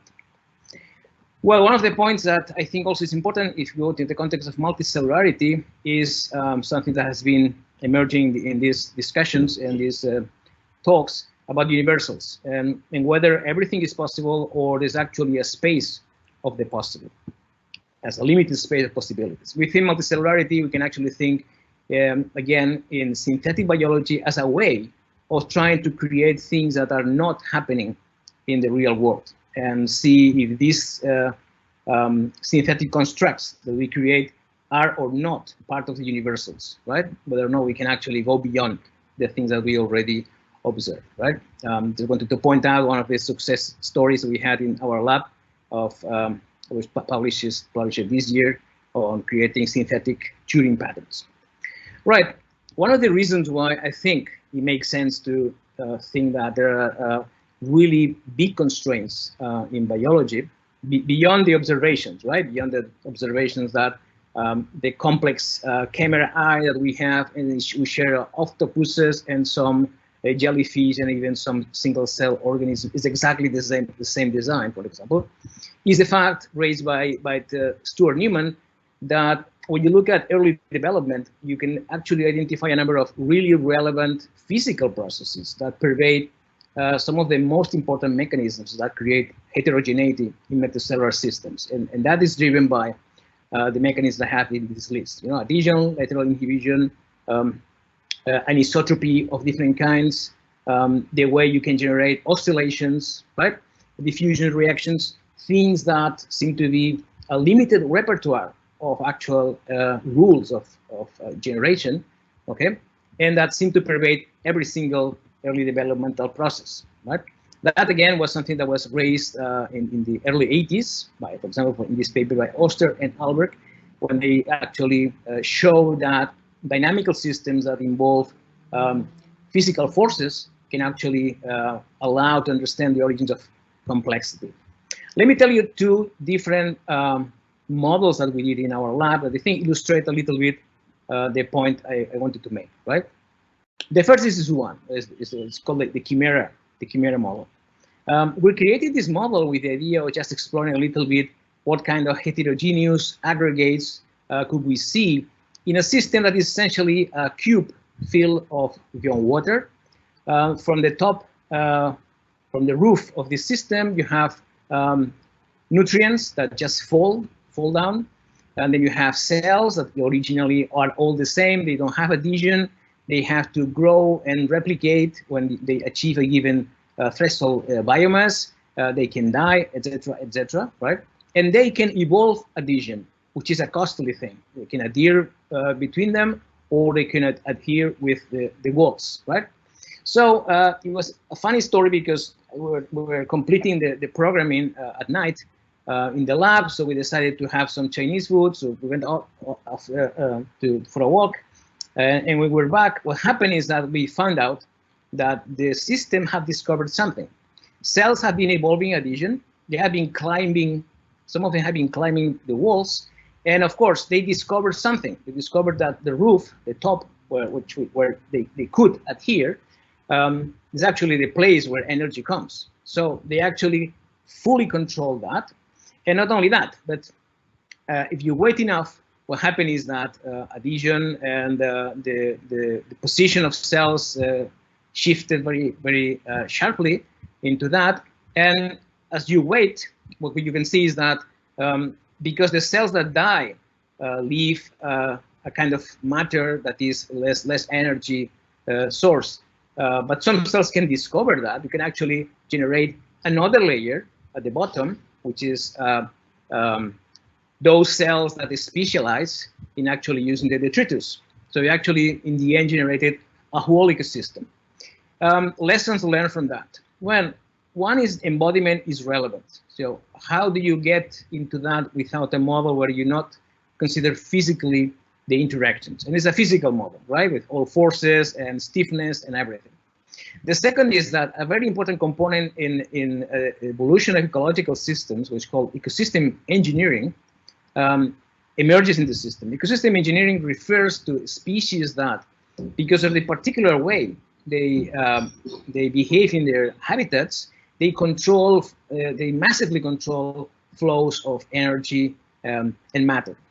And that's a very important part of the historical development of ecosystems. And in the diagram at the bottom left is essentially a sequence of changes in the food web that spontaneously emerges from them. All right. Second thing is we also were interested in exploring the problem of how do you actually create organization in a way that you can actually talk about something that is a macro structure with differentiated cell types, and that in a way has an inside and an outside as an organism. Our point of departure was something that you probably, most of you know well, is now from the 70s, these very simple models of physical interaction between cell types that have different differential adhesion rates, right?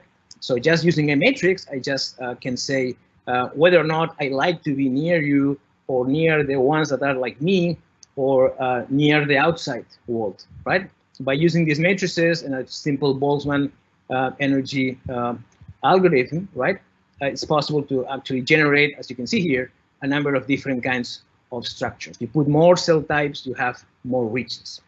So our interest was here.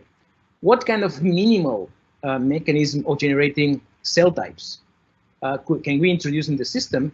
And what kind of external constraints can we put in the system too, to see how complex assemblies of differentiated cells can be generated? And one of the simplest mechanisms that you can actually bring, which is we know happens in bacterial cells, is phenotypic switching. It also appears in cancer, by the way.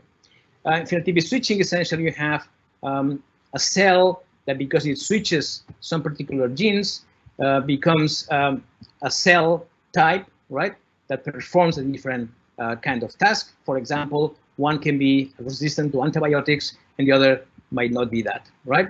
Everything has a cost, of course. So what we did was the following. Imagine that you have a population of cells that are exactly the same at the beginning. They do not attach to each other. They do display phenotypic switching. And what's the use of phenotypic switching? Well, the simplest scenario we thought about was the following. Imagine I have an environment where you have this one is a resource, right? Something that I need to increase my biomass and survive. And two is N, and W is a waste, is a toxic substance, something that inhibits growth. So imagine that I allow the following. Imagine that allow 2, the second cell type, which can be created from 1, to degrade the waste. But if you degrade the waste, what happens is that you replicate in a slower rate. So you lose potential in terms of replicative fitness. So if I allow these systems to replicate, you have here in the top right some of the equations, reaction diffusion equations for the nutrient field, the waste field, right? What happened here? And what happened was quite spectacular, because what happened is that the system evolves depending on the amount of nutrient that they have in the system, evolves a multicellular organization, right? Very complex with adhesion, etc., etc. And in fact, what you can see here is that these are not organisms in the sense that they do not have a separation between the body, the soma and the germline. They don't have a real life cycle, okay? But they do exhibit a complex spatial organization with compartmentalization in a way that is totally reproducible. So if you start from a few cells, you have a developmental process that builds the whole structure, all right? And we label that proto-organisms because, as I was saying, you don't have a life cycle, okay? But you do have the emergence of complex structural systems, right? This was done in collaboration with Salva Duran and Adriano Monforti, and one of the things that we actually brought was the idea of what if what predates the landscapes of some of the origins of multicellularity is based on that kind of organization. And on the other hand, would be possible to actually create that using synthetic biology. That's one of the things that we are trying to do in my lab. I can give all the details of that. One of the things that we wanted to do is find out a mathematical kind of approximation to this problem to kind of make sense of the observations, why we can sustain these heterogeneous populations. And with Aina Ollevila, we were able to actually build a simplified, a meta model of the model with populations, and showing that actually one of the main drivers of this is an indirect cooperative effect that emerges between the two cell populations that made all of them sustainable.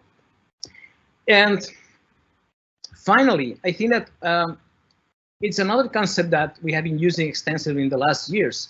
It comes from classical papers by David Robb with others from paleobiology.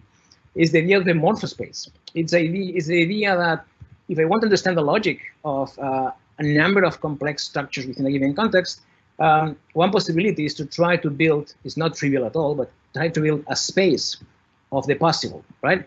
In this cube, I put together 3 axes: physical state, from liquid to solid, developmental complexity, so whether or not you need a developmental process to actually build a given system, and cognitive, or could be computational complexity, so how complex are the tasks that these systems can perform. This is a quite heterogeneous system. You can see that we have several things. Organs, as we know, right? They are complex structures. By the way, we don't have really an evolutionary theory for organs yet. Organoids and spheroids is one of the most hot areas of research within regenerative medicine, and we are also working on some of these aspects. We create from stem cells kind of caricatures of real organoids or organs. Sorry. Of course, on the upper axis and the upper vertex here, it's neural systems, high cognitive complexity, high developmental complexity, solid state. But if you go to the other side, right? I didn't mention, but this is relative positions, right? It's not a weighted axis, right? I just put together these and the relative complexity positions. The immune system could be kind of a liquid brain, right? One of the most spectacular kinds of matter that we know, and it's one of the hot areas also in active matter research, is insect colonies, right? They do display some kind of development. The nest is a kind of macroscopic structure that emerges in a developmental process. They are not fully solid, nor liquid, right? And they do perform cognitive complexity, right? There's a whole story here to discuss. The microbiome is one of the interesting intermediate phases here, because ecology is relevant, evolution is relevant. They do have a cognitive complexity connected with the complexity of the immune system and the nervous system. Physarum is a particular story, a single cell organism that can be used to actually solve complex computational problems, provided that you give the right boundary conditions, and it solves the problems in a kind of a least action way. And one of the things that inspired us actually, and is important for these morphospaces, is that usually in these morphospaces, you tend to observe voids, domains in this parameter space where there's nothing, that you don't observe complexity. The question is this because there are deep constraints that do not allow things to be there? Is this because evolution cannot reach those spaces? And one potential answer to that is that it might be the case that evolution cannot reach those spaces, but we might create them by actually engineering these systems. And our Turing-like construct that we published recently is actually an instance of that, where we actually went a little beyond the Turing metaphor to actually show that pattern forming in these systems is possible by engineering that. I'm just finishing. One of the things that also is interesting about that is that exploring the synthetic alternatives provides a number of ways of actually exploring really fundamental issues about, for example, complexity, the problem of emergence, what happens when you go from one level of complexity, from a set of units to another level of complexity that we know. Typically, you have a coarse graining of the lower level. You don't need to describe the system on the detail that it's on the lower scale. And that affects, in a way, for example, the way bioengineering of organs and organoids is being built, right? And this is a paper that we have just completed with Nuria Montserrat on the idea of what are the limits of bioengineering and what are the limits of prediction from bioengineering biological systems. So finally, what is missing? I think that is a potentialist, right? The current Cambrian transition, when everything in terms of the animal complexity gets generated more than 500 million years ago, it's a combination of evolution, development, gene networks, and constraints. We don't have a model for that. I think that it's very important also to have in mind the idea that you can think in these problems in terms of the landscape of preconditions that predate, for example, in this case, multicellularity, and at some point this landscape that can be out of control from genetics gets control, right? How this happens and what's implications for information, for example. We need to understand embodiment-driven selection. When you put embodiment, we have learned a lot of things about new features that we cannot understand unless embodiment is taken into account, which is difficult because it's so nice make mean field theories. Is the morphospace picture that comes from evolutionary theory phase space that we use when we talk about the potential phases of matter or other systems. And also, I think that it's very much needed to really put together ecology, evolution, and development. And this is the people that has been working with me over the years, early and recently, on topics related to developmental biology and evolution, and in particular, multicellularity is some of my funding sources. And that will be all. Thank you. Thank you very much, Ricard, for this very enthusiastic talk.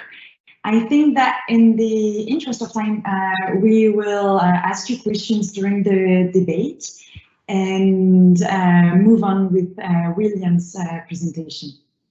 Okay. Thank you. Just let me know when I'm ready to go. Yeah, we can see your slides. Okay, wonderful. Thank you so much for inviting me. This has been a fantastic workshop. I have bookmarked multiple talks that I'm going to go back and watch again. All right, so I'm going to talk to you about the evolution of macroscopic multicellularity and trying to do this in the lab. As many of you know, multicellularity has evolved numerous times on Earth, not once or twice, but at least in 25 times in different lineages. And in fact, every picture here represents a separate independent origin of multicellularity. Now, what's challenging about this is that none of these transitions occurred in recent times. They're all ancient. And as a result, we don't really know that much about early steps, how single-celled organisms form simple groups, and those simple groups subsequently evolved to become more complex. So rather than trying to go back hundreds of millions of years, or in some cases over 1 billion years, and try to infer these early steps in any of these extant lineages, we're just doing this in test tubes in the lab, where we can study the process with high resolution. So our main model system is Saccharomyces cerevisiae, baker's yeast, and from these we evolve what we call snowflake yeast, which are these several hundred cell clusters. You can see they have this cool branched sort of fractal morphology. Okay, so in general, there's two major steps to every single transition to multicellularity. The first is that single-celled organisms just have to evolve to form groups of cells. In nature, this may occur if you have predators that preferentially eat single cells but leave whole groups intact. You're actually seeing this happening here with red-labeled single-celled yeast and blue-labeled snowflakes, and these rotifers are chowing down. You can look in their gut, chowing down on the unicells. There's a lot of other reasons why it's good to form a group, and it probably depends a lot on the lineage, which one actually occurred. The second is an evolutionary shift, such that groups become what we call a unit of selection. They become a Darwinian individual. So, I should mention, sorry, before I get there, we don't really use predators with yeast. They don't coexist in the same environment, really. We've done it with algae, and it works. But primarily in these experiments, we select for size using entirely a physical screen. So we just select for rapid sedimentation to the bottom of a test tube. We can screen hundreds of millions of clusters in a few minutes or a few seconds, depending on, the easiest way to do it is just leave it on the bench for 5 minutes, come back, take the bottom of the test tube, transfer that to fresh media, everyone else is killed. So if these clusters could sink fast enough, they survive. Group formation in our yeast is easy to do. There's actually just a single gene. It's a transcription factor, so a regulatory element called ACE2. And we see a lot of mutations occurring in this experimentally. And if we just knock it out, we can get single cells to form groups, and we can put it back in and bring it back to single cells. It's convenient. This is not the same ACE2 that is involved in COVID. It's just completely convergent naming evolution there. Okay, so the second step after group formation is that these groups become a Darwinian entity. They're capable of reproduction, and selection acts upon them, right? So, our snowflake yeast, we select on them for rapid sedimentation, and if this large size is heritable, well, then we can select for larger size. If we select for smaller size and that's heritable, then we can get across generations a shift towards smaller size. This change in sort of evolutionary dynamics, such that groups are reproducing, selection is acting upon them, and they're adapting in response to that selection, is a necessary second step in every transition to multicellularity. So, Ricard, I'm so glad you went before me, so I don't feel so weird about doing what I guess we do in major transitions research, which is give you a laundry list of big questions. So here's our laundry list of questions. I'd say the hierarchical one is, how do simple groups of cells evolve to become an integrated multicellular organism? This is the main thing that our lab's research sort of focuses on. We can break this down to some sub-questions. How do multicellular life cycles emerge? A life cycle here is the ability for groups to beget new groups. How do cells align their evolutionary interests and cooperate for the good of the group? What prevents internal conflict, cancer-like dynamics from just eroding a nascent transition to multicellularity? Snowflake yeast are just a dumb clump of cells, right? They're one mutation away from their unicellular ancestor, which has been unicellular for a very, very, very long time. And this is true for every transition, right? The first multicellular things were dumb clumps of cells, right? So how do novel multicellular traits arise via mutation? What makes them heritable? In modern organisms, we know the answer. In both cases, it's developmental systems, right? You have a system of in fact, Ricard listed a whole bunch of cool dynamical patterning modules, et cetera, where you have a genetically described mechanism which creates multicellular traits. And if you perturb it via mutation, you've now changed that multicellular trait and you have a heritable basis for it. There's something in the genome, right? So you can select on the multicellular trait and change a genetic mechanism which allows that to be passed on to future offspring. We don't have that necessarily in early nascent multicellular creatures. So how does this process work? Finally, can selection for increased size, which is, I think, one of the most fundamental traits of multicellularity, it's relevant to every multicellular lineage, can itself be a driver of innovation? Are there challenges associated with getting bigger that increase the complexity of a multicellular lineage? All right, I'm going to try and answer as many of these questions in 10 minutes, 15 minutes as I possibly can.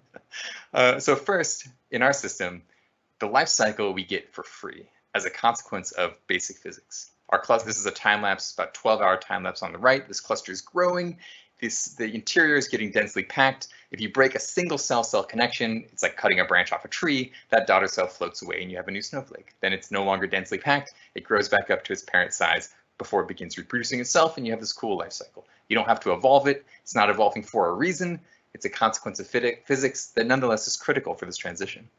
Second, having this kind of growth pattern and life cycle solves the problem of cooperation before it even gets going, before it becomes a problem. You can see here that this is not a random assemblage of cells that are stuck to each other. They're not sticky, they're not adhesive whatsoever. This is a branching process where daughter cells remain attached to their mother cells. And in fact, I don't know if you can see my mouse. Hélène, can you tell me? You can? Great. You can see that they're actually connected at these chitinous bud scars, which is how normal yeast daughters bud off. And in this case, they don't separate after they divide, so they just remain attached to their mothers. This means that every cell in this group is clonally related to every other cell. And if you break a branch, let's say we broke this here, then this would separate from the rest of the group, and this cell would be a genetic bottleneck, and everything in here would be descended from it. So as mutations arise, they are essentially segregating out into different lineages, and this bottlenecking process segregates things very well. So you don't really have to worry about cheating being a problem because everybody's clonally related to one another from the beginning. But what I want to talk about is a biophysical story of how does snowflake yeast evolve to get big, despite the constraint of the fact that they're not a very good multicellular material. As they grow, they break apart. If you break a single cell, you break the whole thing. They don't have a mechanism of heredity. They have all these challenges associated with a nascent multicellular transition, and yet they are evolving. So let's talk about how they in fact do this. I just want to say this is a big collective effort. We're collaborating with Peter Yunker, who's actually speaking next. He's a biophysicist here at Georgia Tech, a number of students and postdocs within our groups, and I really want to highlight Ozan Bozdagh, who's a fantastic research scientist in my group, who's taken on the daunting effort of doing what's now at about 5,000 generations, a long-term evolution experiment, and we hope to do this for the next 25 years, taking a page out of Rich Lenski's long-term evolution playbook. And this is hard because you have to come into the lab 7 days a week, 365 days a year, and that takes real persistence. Okay, so evolving large requires two things in general. The first are new biophysics. Simple groups of cells usually aren't a very good multicellular material. And as you see, right, they grow until they break apart, right? So to get bigger, they either need to become tougher so they can tolerate strain or avoid the accumulation of strain in the first place. The second thing you need is the emergence of a mechanism that makes these new multicellular traits heritable. Again, like I said, in both cases, in modern organisms, these are handled by developmental systems, which nascent multicellular organisms just don't have. So how do they manage? How do they become this Darwinian organism that in fact undergoes multicellular adaptation? So in our snowflake yeast system, it seems like there's two primary routes of multicellular adaptation, which underlie larger size. The first is that they evolve to have more elongate cells. So by having more elongate cells, just imagine you're packing, a tree made of ping pong balls.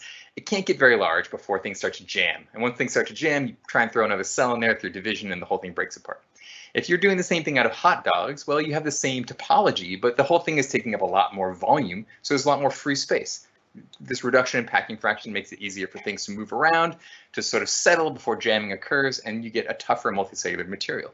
You can kind of see that occurring here. Between 1 and 8 weeks of evolution, they get a bit more elongate, and we sort of compressed individual snowflake clusters with the cantilever of an atomic force microscope and looked at the amount of energy that we had to input before they fracture. You can see that the blue material here, this 1 week snowflake, it's a pretty brittle, crappy material, right? It just gets a little bit bigger and it loses most of its ability to absorb energy. By 8 weeks, it's a much better, right? It has a much shallower slope here. It can in fact get a lot larger without sacrificing so much strength. The second thing that in principle a snowflake use could do is just make stronger cell-cell bonds. Modeling work by Shane Jacobine, a grad student in Peter's lab, basically shows that we expect an interaction between aspect ratio and bond strength. When they're round, it doesn't really matter if you evolve to have twice as strong connections between cells. You're going to blow right through that threshold anyway because these things jam almost immediately. If they have elongate cells, now this increased strength should begin to matter.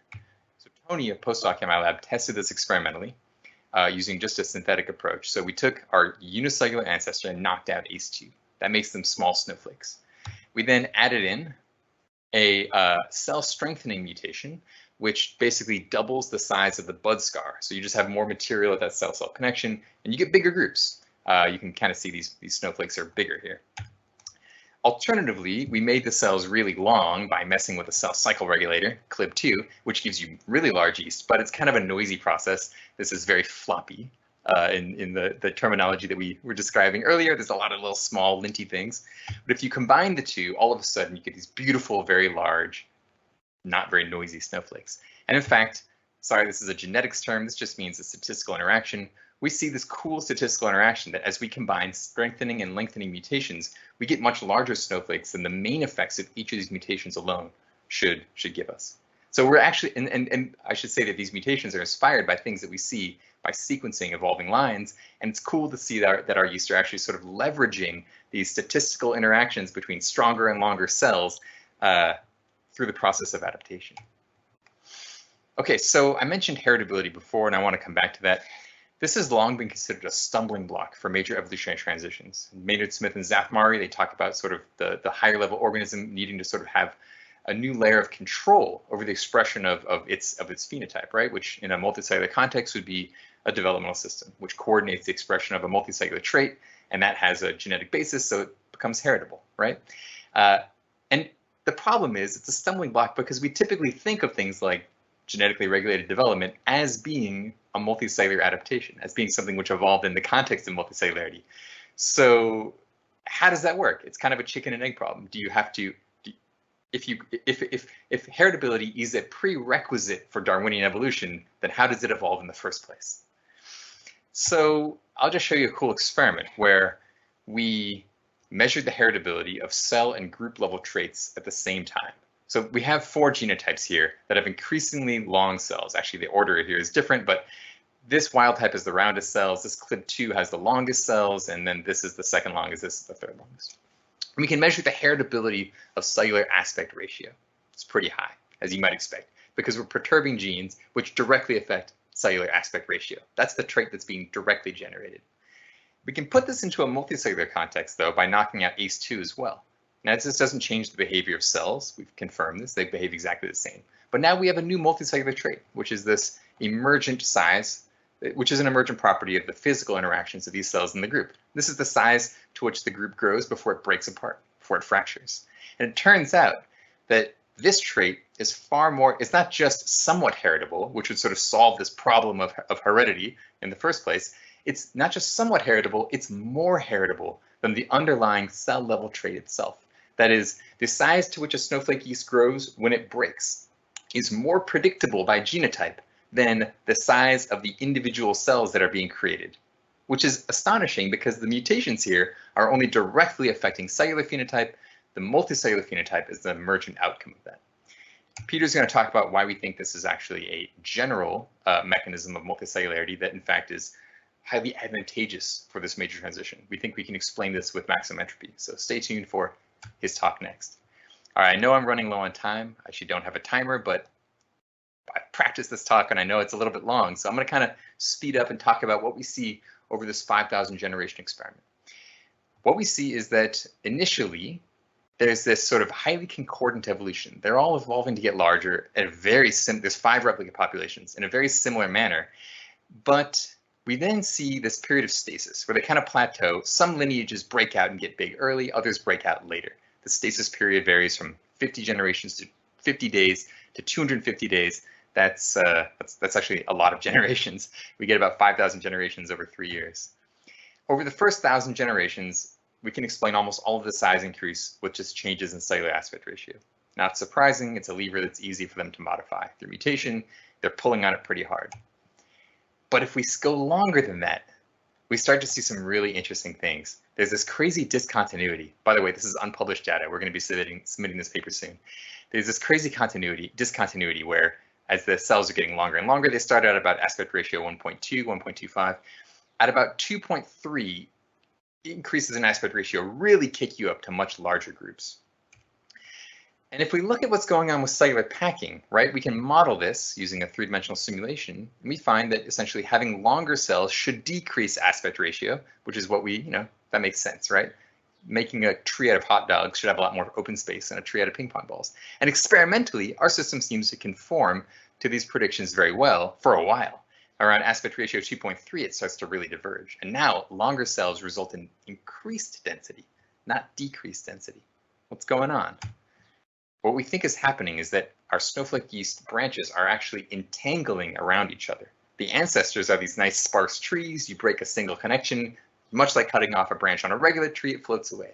In these evolving ones with long cells, they're acting more like vines, where we can actually see these branches of cells wrapping around each other.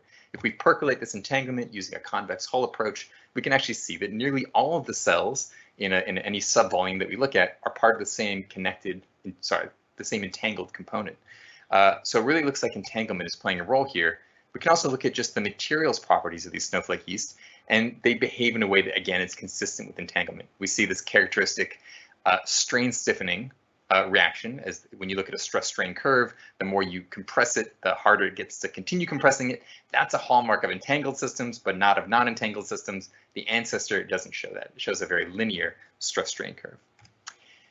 We can kind of get an estimate of the materials properties of our macroscopic snowflake yeast. And I didn't mention how big these things are. They're going from a few hundred cells to a few 100,000 cells. They're going from a state which is not really visible to the naked eye to something which is the size of a Drosophila, a fruit fly. There's a huge change here. And if we look at their toughness, which is energy to cause fracture normalized by volume, just take the integral of this sort of, stress strain curve, or we have to use different instruments for the ancestors and the evolved ones because they're so different in terms of their size. So it's force over displacement, very similar thing. We estimate that their toughness increases by roughly 10,000-fold, which goes from being an off-the-charts crappy material in the ancestor, where if you break a single cell-cell bond that fractures, to something which has the materials properties of wood, which is, to me, astonishing. So to sort of summarize, physics plays a key role in the transition to multicellularity by sort of acting as a scaffold to endow simple groups of cells with the properties that most modern organisms have endogenized into sort of regulated biological processes. So in order for a simple group of cells to make this transition, it needs to meet the following criteria. It needs to have a life cycle such that it can reproduce. It needs to be able to express heritable variation in multicellular traits. Selection needs to act on that heritable variation. And over time, selection on these traits needs to drive innovation, and they need to get more complex. That last one isn't really a strict necessity, but frankly, I wouldn't care about multicellularity if they just stayed a simple small group of cells. We care about it because they become complex and because innovation occurs. So in our case, right, physical packing and the strain resulting from that drive the origin of a multicellular life cycle for free, which then gets co-opted by Darwinian processes.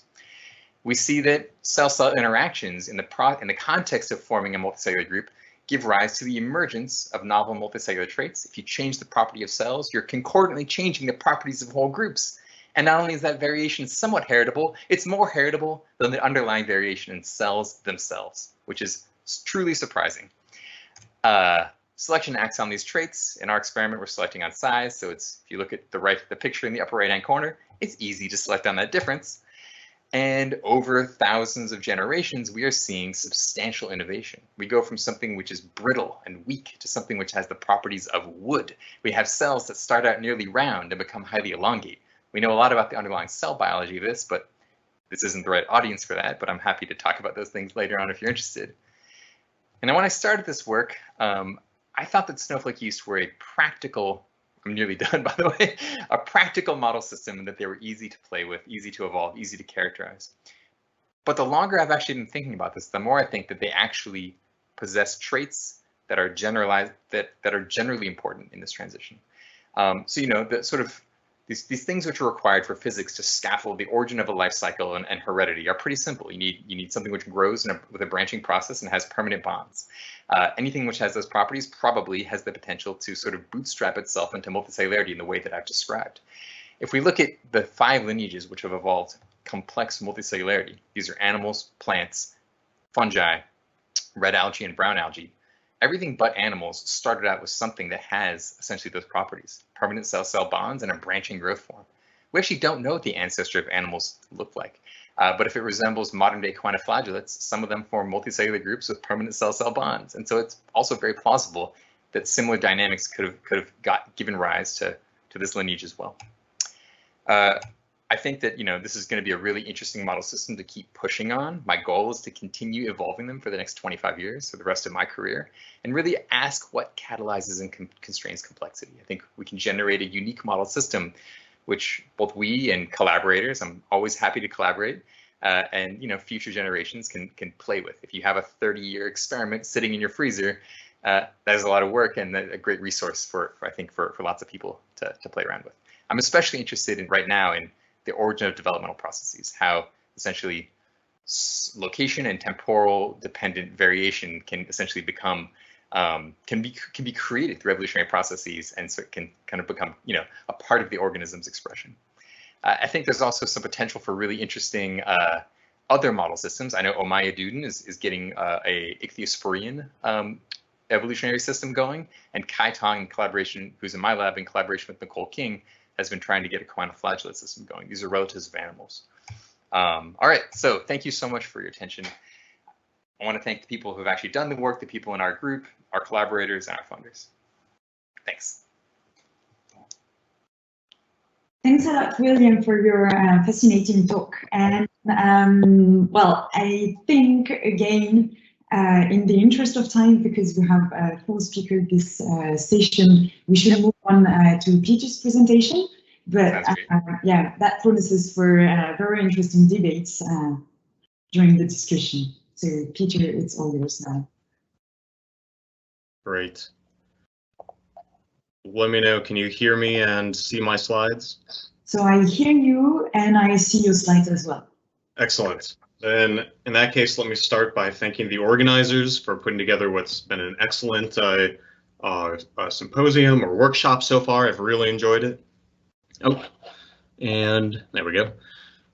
Today, I'd like to follow Will's talk by also talking about the evolution of multicellularity. And in particular, I want to talk about a problem that I think doesn't get as much attention, the evolution of multicellular robustness. And I'd also like to thank the organizers for putting my talk after Will's, because he set the stage very nicely. And I think as I go through the introduction, you'll also be able to see that we talk about these topics together quite a bit. But before I dive in, let me just say a little bit about who's done the work. This is, like I said, in collaboration with Will. The work that I'll tell you about today is also in collaboration with Ray Goldstein at Cambridge. But the real hero of this work is Tom Day, a very talented grad student in my lab who really did almost all of what I'll show you. Now, the topic of multicellular robustness is one that's of great interest to me, and it fits within the broader theme of my lab, which I like to think of as studying the soft matter of life and death. We're interested in the physical properties that emerge in simple multicellular systems, be they similar to non-living systems, unique to these living and evolving systems, or otherwise. We're especially interested then in how these physical properties, these emergent physical properties, affect the subsequent evolution of these simple multicellular groups. And Will's already introduced this problem very well, so I'll go a little bit quickly through this introduction. But one of the success of multicellular organisms is due in part to their ability to assemble complex structures with complex functions. They do this through developmental programs, which combine a complex interplay of genetic, physical, chemical interactions, such that a single cell can grow into a multicellular organism with many distinct complex parts. Importantly, evolution can act on these developmental programs, and a mutation to a developmental gene can produce a new multicellular structure, modifying, for example, beak size and shape. These developmental programs also ensure parent-offspring fidelity. They ensure that traits correlate between the parent and offspring. This is something that's crucial for heritability. You can't have a trait can't be heritable if there's no correlation between parents and offspring. Now, the correlation doesn't have to be perfect, like in this cartoon here, but it can't be zero. And you'll see, similar to what Will brought up, this sets up a chicken or egg problem, where on the one hand, development is required for multicellular adaptation, but on the other hand, development is itself a multicellular adaptation. It's fundamentally a multicellular trait. So how does group level adaptation occur in nascent multicellular groups? For organisms that just made the leap from unicellularity to multicellularity, how do they evolve new group level traits? Well, I'd like to dig in a little bit deeper into two particular issues within this problem, which is the great diversity of multicellular growth morphologies, as well as the role of noise in assembling these different multicellular structures. So first off, as both Ricard and Will showed, there's an incredible diversity in multicellular organisms, even among very simple multicellular organisms. And they can form through completely distinct biophysical mechanisms, from aggregates of sticky cells that adhere to each other to groups like snowflake yeast that grow via incomplete cell division. So mother-daughter bonds between cells are permanent, as well as many other types of multicellular growth morphologies. So given this great diversity, and in many cases an almost apparent absence of similarity, is there any hope of identifying any general principles that would inform how multicellular organisms grow, how they develop in their earliest stages, and how they subsequently evolve? So that's one of the two problems. The other, like I said, is noise, random fluctuations. This is the Brownian motion of pollen grains, a classic study of noise in physical systems. But I want to focus on a different sort of noise, which again is the noise in the structure of these groups as they grow. This is a number of snowflake yeast clusters, and if we zoomed in on them one by one, you would be able to see that while there's similarities between them, each cluster is slightly different. The positions, the budding sites in each cell are essentially random, and this gives birth to many different clusters that, while they have some similarities, they also look unique. They are not identical. So extant multicellular organisms are able to deal with these random fluctuations thanks to their developmental programs. They could damp random fluctuations away, or actually even make use of them to produce their final structures. But again, what happens with these nascent multicellular groups? Is it hopeless to achieve any sort of high level of parent-offspring fidelity when you are randomly assembling a multicellular structure? Now, since I'm following Will's talk, you already know that the answer to that is no, and actually these multicellular traits can be have an amazingly high heritability. But let me more broadly ask, are there any general rules that might govern the assembly of these nascent multicellular groups? And I'll propose that there is in fact one rule that every single multicellular organism in the world obeys. And if anyone knows of an exception, I would be fascinated to learn about it, which is cells occupy space. You look at any multicellular organism, its cells take up space. And I'll continue to argue that that matters. It matters that cells take up space. Our inspiration for this argument comes from the field of granular materials and more broadly soft matter physics, in which folks have for many years been studying how different particles or grains pack and how the way that grains pack leads to the emergence of new collective phenomena. Now, this is one of my personal favorite granular materials, but when folks study granular matter in the lab, they typically look more like this. You see circles, simple disks or spheres, much easier to track and study. And these granular physicists have come up with many ways to characterize the way that systems pack. For example, you could compute a Voronoi tessellation, as is done here, where you identify every point in the packing that's closer to one particular particle center than any other particle center. These Voronoi cells can have bizarre emergent shapes, but they're a way of quantifying how particles are packed. Okay, you could do that in 2D, as I previously showed. You could do it in 3D, as you see here. And we could do this with snowflake yeast. I'll omit the details of how we did these experiments. I would be more than happy to discuss them later or offline. But we're able to scan thousands of snowflake yeast clusters, extract the positions of the centers of all of their cells, as well as the orientations of the cells. And from that, we can compute the Voronoi volume surrounding every single cell in this cluster, allowing us to then look at the statistical properties of these Voronoi volumes. Okay, so we go from,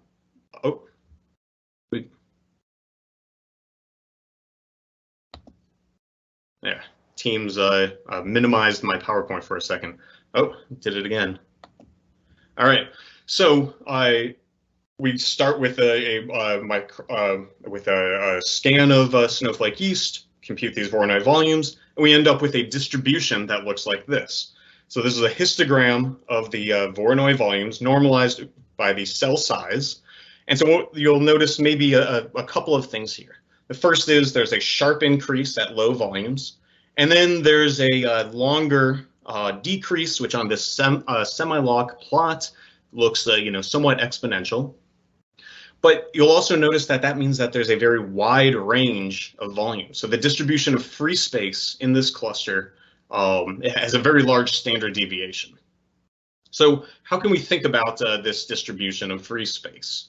There's a lot of biological properties that depend on this, diffusion of nutrients from outside the group to the core cells in the interior. But again, we turn to folks who've been thinking about packing in the world of granular materials for years for more inspiration. And this is an idea that started with Sir Sam Edwards, who proposed a sort of entropy that governs granular materials. But I'm instead going to focus in on a paper from a little over a decade ago by two physicists, Asti and Di Matteo, in which they calculated the most likely distribution of Voronoi volumes of free space in a granular packing. Okay. And I won't go through the details even of the derivation, even though it's rather simple and elegant. But they ended up with a modified gamma distribution. Again, the details aren't so important. I just want to point out that there's a power law increase at small volumes and an exponential decay at large volumes. I also want to point out that this prediction only depends on a very small number of things. Essentially, the minimum volume size, which would be the size of a single grain, the total volume size, the size of your system, and the standard deviation of volumes inside the system. So something that characterizes the extent of these fluctuations. After that, this is an exact expression for the most likely distribution of these Voronoi volumes. Now, you might wonder, why should a result from granular materials apply to a multicellular organism? But in this derivation, there's actually nothing specific to granular matter outside of what I just went through. couple constraints, minimum volume, maximum volume, and that's it. So why should it apply to a multicellular organism is just as reasonable question as, well, why should it apply to granular materials? And yet there's plenty of evidence now that it does in fact describe granular matter quite well, especially with recent work from Bobel Chakraborty's group, as well as that of Dan Frankel's lab. So we went ahead and said, let's just apply this to our system, take this as sort of a 0th order prediction if there are no correlations in the system. If it behaves, if we just end up with the most likely distribution of space, then we would end up with this modified gamma distribution. Okay, and I already showed you this plot, but what I didn't tell you is that this line, this white line on the plot, isn't a fit line to guide the eye, but is actually the exact prediction of this maximum likelihood calculation, which again only has a very small number of inputs and no free parameters. And so looking at this, I'd say it does a pretty darn good job, and we could get much more quantitative than pretty darn good. You could pick your favorite metric. It's a little tricky quantifying goodness of fit with a fit that has both a power law and an exponential component. But one way that we've comes from statistical best practices is to plot the predicted and observed cumulative distribution functions against each other. So if the prediction were perfect, we would just get a 45-degree angled line, and we end up with something which, you know, is quite close to that. All right. Now, quite close is, well, pretty good, but it's not perfect. And so to really dig into the statistics a little deeper and to really also be able to rule out alternative fits for these curves, we performed simulations. Will already introduced some of these simulations in his talk. So the same ones that he showed agree very well with the actual experiments. But now we were able to do, you know, essentially an unlimited number of clusters. So rather than thousands, we could do tens of thousands, approaching hundreds of thousands. And what we find is that this K-gamma distribution, this modified gamma distribution, again, this most likely distribution of Voronoi volumes, is exactly what these simulations agree with. All right. Now, Will said I was going to explain how this leads to such a high level of heritability. So now we have to move from the underlying packing into the emergent consequences of this underlying packing. So in some of the papers that Will spoke about, we showed that fracture of snowflake yeast is a mechanical process. Cells bump into each other and push against each other, stress each other until a single cell is pushed too far, at which point the mother-daughter bond breaks and you have two separate clusters. So we came up with a weakest link model of the way that this occurs, right? And this is weakest link because you only need one spot. The most fragile spot in the cluster can cause fracture, even if everywhere else is nowhere near the point of fracturing. And we modeled this this fracture probability through saying, well, if you pack tighter than random close packing, you're going to be extremely fragile. Random close packing is the packing fraction at which a large ensemble of particles will, well, randomly pack. And you can have local configurations that are a little bit denser, especially if they're slightly ordered. But the point is that there's not going to be a lot of free space available. So any cell that's packed tighter than this random packing threshold is going to be extremely fragile and near the point of getting sheared off of its mother. We then turn to our now empirical data and integrate the probability of finding a cell that has a Voronoi volume below that particular threshold. And so it turns out for our actual experiments, this probability is about 2%. We then say, well, okay, if in fact the Voronoi volumes are randomly distributed, if they're all set independently, then the probability that any individual cell will have a Voronoi volume smaller than this threshold looks like this. This gives us now a probability of fracture occurring at each size. And if we compare that to the actual empirical distribution of snowflake yeast cluster sizes, there's a histogram for an entire population number of cells versus occurrence. And then our predicted line is this black line cutting across, again, on this semi-log plot. And what you see is that we're able to predict the distribution of cluster sizes very well just from this simple packing model. Okay, so this explains why these group group properties that we'll describe have a much higher heritability because they're very tightly constrained by the underlying packing of snowflake yeast. So at this point, you might wonder, is snowflake yeast just special? It's simple, it's tractable. Is this different from things that evolve outside the lab in nature? And this is where we started collaborating with Ray Goldstein, looking at Volvox carteri. Volvox carteri have somatic cells that are on the surface of a ball of extracellular matrix. And so his lab has some beautiful confocal images of all of these somatic cells, allowing us to identify their centers very precisely. And now we compute a Voronoi tessellation in 2D, really 2D embedded in 3D, but on the surface of this ball of extracellular matrix. So we have Voronoi areas, or actually we use the solid angle rather than area, but that's just a detail.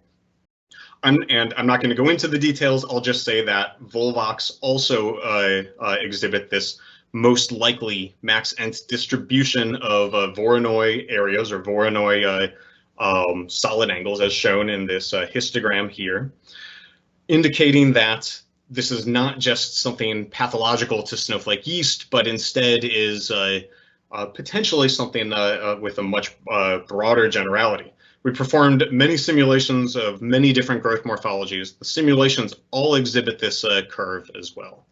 So with that, I'll end by saying that we think that with inspiration from granular materials, there can be some universal or at least general rules governing the assembly of simple multicellular structures. And with that, I'd like to again acknowledge and thank my collaborators, Tom, who did all of the work that I described, our funding, and all of you for listening today. Thank you.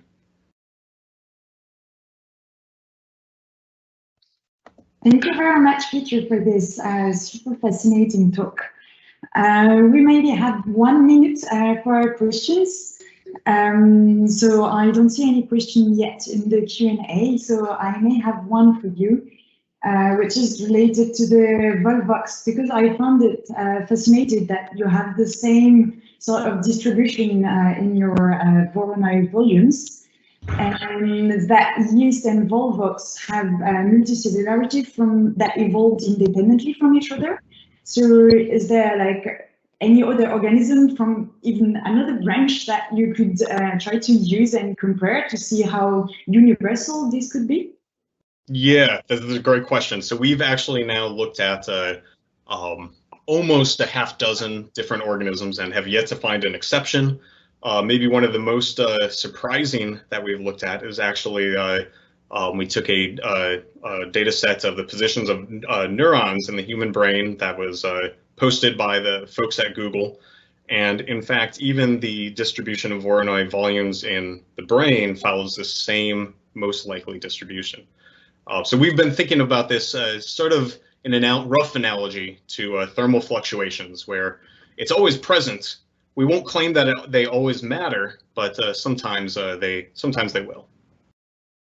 Okay, thank you so much. And so now we can move into Jessica's talk, whenever you are ready. So yeah, maybe in the meantime, while we load your presentation, Jessica, there were a couple of questions asked for previous talks, so that we could. There was several for William, but there was also one for Ricard. And yeah, well, William, if you can see, or Ricard, I don't know who wants to start. Maybe let's do it in order. Okay, let's let Ricard go first then, because he came before me. Yeah, so I think that was. The question was, how do you assess the physical state of organs? Are epithelia fully solid? and mesenchymal structure. I'm wondering whether the emptiness of this 3D space may be an issue of definition rather than biology. And what are your thoughts about that? Okay, well, another technical problem with the Teams. I'm sorry, I don't have the power to. Oh yes, now you can speak. Ricard, you can unmute yourself. Because I saw the message. You hear me? Yes. Okay. Okay. Because the message was the organizer have to unmute me. So yeah, it's a good point, and it's a point that is raised often. Is a liquid, solid thing kind of an artifact of the definition? But the fact is not. And actually, for all the people that is doing modeling, kind of the physics modeling of cell level, stiffness, etc., for tissues and organs and organoids, they do have right definitions for liquid, solid, and even gas. So there are some kinds of cells that try to repel to each other, and that fits well. And you can actually define properly all the measures. For some systems, it's obvious. So the immune system, the T cell repertoire, etc., they move in a liquid context. And then for other systems like ant colonies, we provide a kind of qualitative assessment, because the nest is clearly solid, although it's constantly being rebuilt. And of course, the ants that live inside, they do not define a solid matrix, kind of a fluid connected system. So, but yeah, it can be measured. That's one of our goals, actually, to convert this space that is qualitative into quantitative.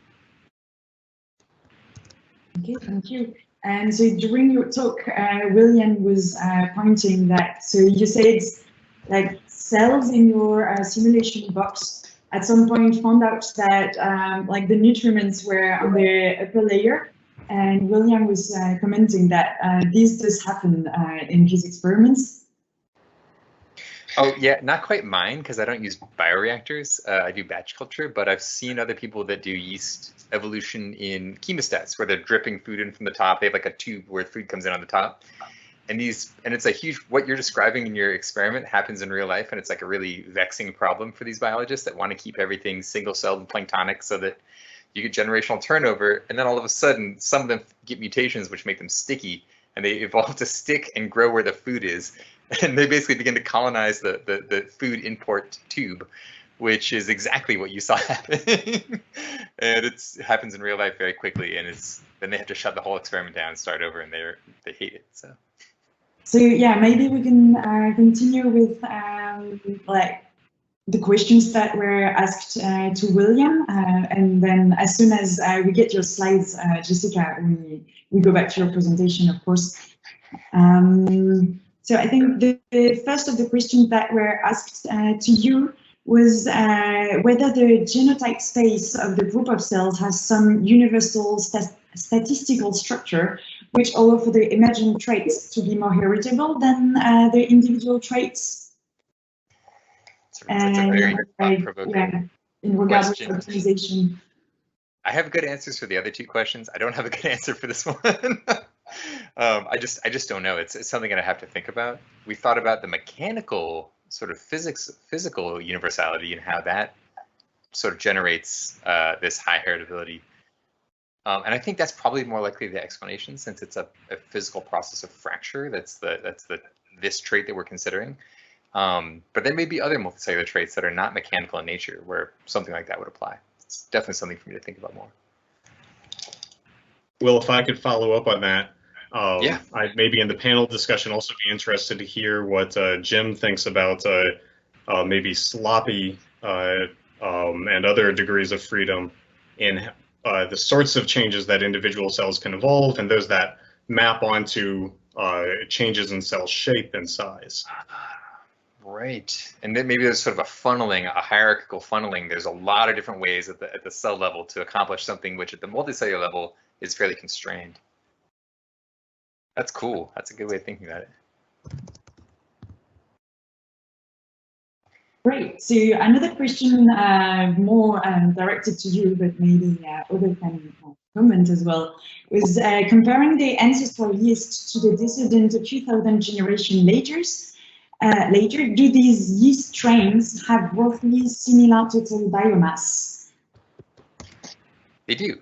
Yeah, we see the same thing that Rich does. So Rich Lenski is in many ways the pioneer of our subfield, and he's done this, 30-year-long evolution experiment in E. coli that our experiment is in many ways inspired by. And they get larger E. coli cells evolving, and it's not that different from, the reasons for it are very different, but we see something similar with our yeast cells. They get much bigger, and we don't really grow them in colonies very often. That would imply solid media. But if we look at the total amount of biomass in a liquid culture, it definitely is declining over evolutionary time as they're evolving larger cells. I think there's both a large reduction in the total number of cells because the individual cells are getting bigger, and also a reduction in total biomass as well. They grow significantly slower. Thank you. Further question is, what would drive the snowflake yeast to become more developmentally complex? So, for example, by evolving division of labor and stable differentiation, like all the example of complex multicellularity that you showed. And I would add something myself to that question. Like you said that the aspect ratio controls more or less the size of the cluster, and that this aspect ratio is what is inherited from one generation to another. And would it be a first sort of encoding for a finite number of cells for a sort of proto-organism? Or could be. Yeah, I haven't thought about it in that way, but I think it definitely could be, since there's a direct correspondence between these shapes of cells and the size and behavior of groups. Yeah. So to answer the question more broadly, like what the lever that's easiest for me to pull on is size. I can select on size pretty easily, and I think that's a very important one because every multicellular organism goes from being relatively small to big. Like at least the ones that do eventually get big started small. And so, it's not trivial to get big. So for us, there's a really interesting biophysical adaptation here of just how do they evolve large size in the first place? How do they figure it out? And that's what we've been working on with Peter extensively for the last, 5 years or so. But once they begin to get pretty big, you really begin to get this inside-outside difference. So internal cells, we've done RNA-seq, we're doing single-cell RNA-seq right now. Internal cells are in a very different place than external cells. They are nutrient starved, they're oxygen starved, they're densely packed. It's a very different environment. And so the kinds of, I would essentially, my hope and my expectation is that by pulling on the lever of size, that creates challenges associated with getting big. So there may be developmental specification for cellular behaviors that are required to get big and strong, like young cells on the outside do something different from old cells in the interior. Something we're exploring.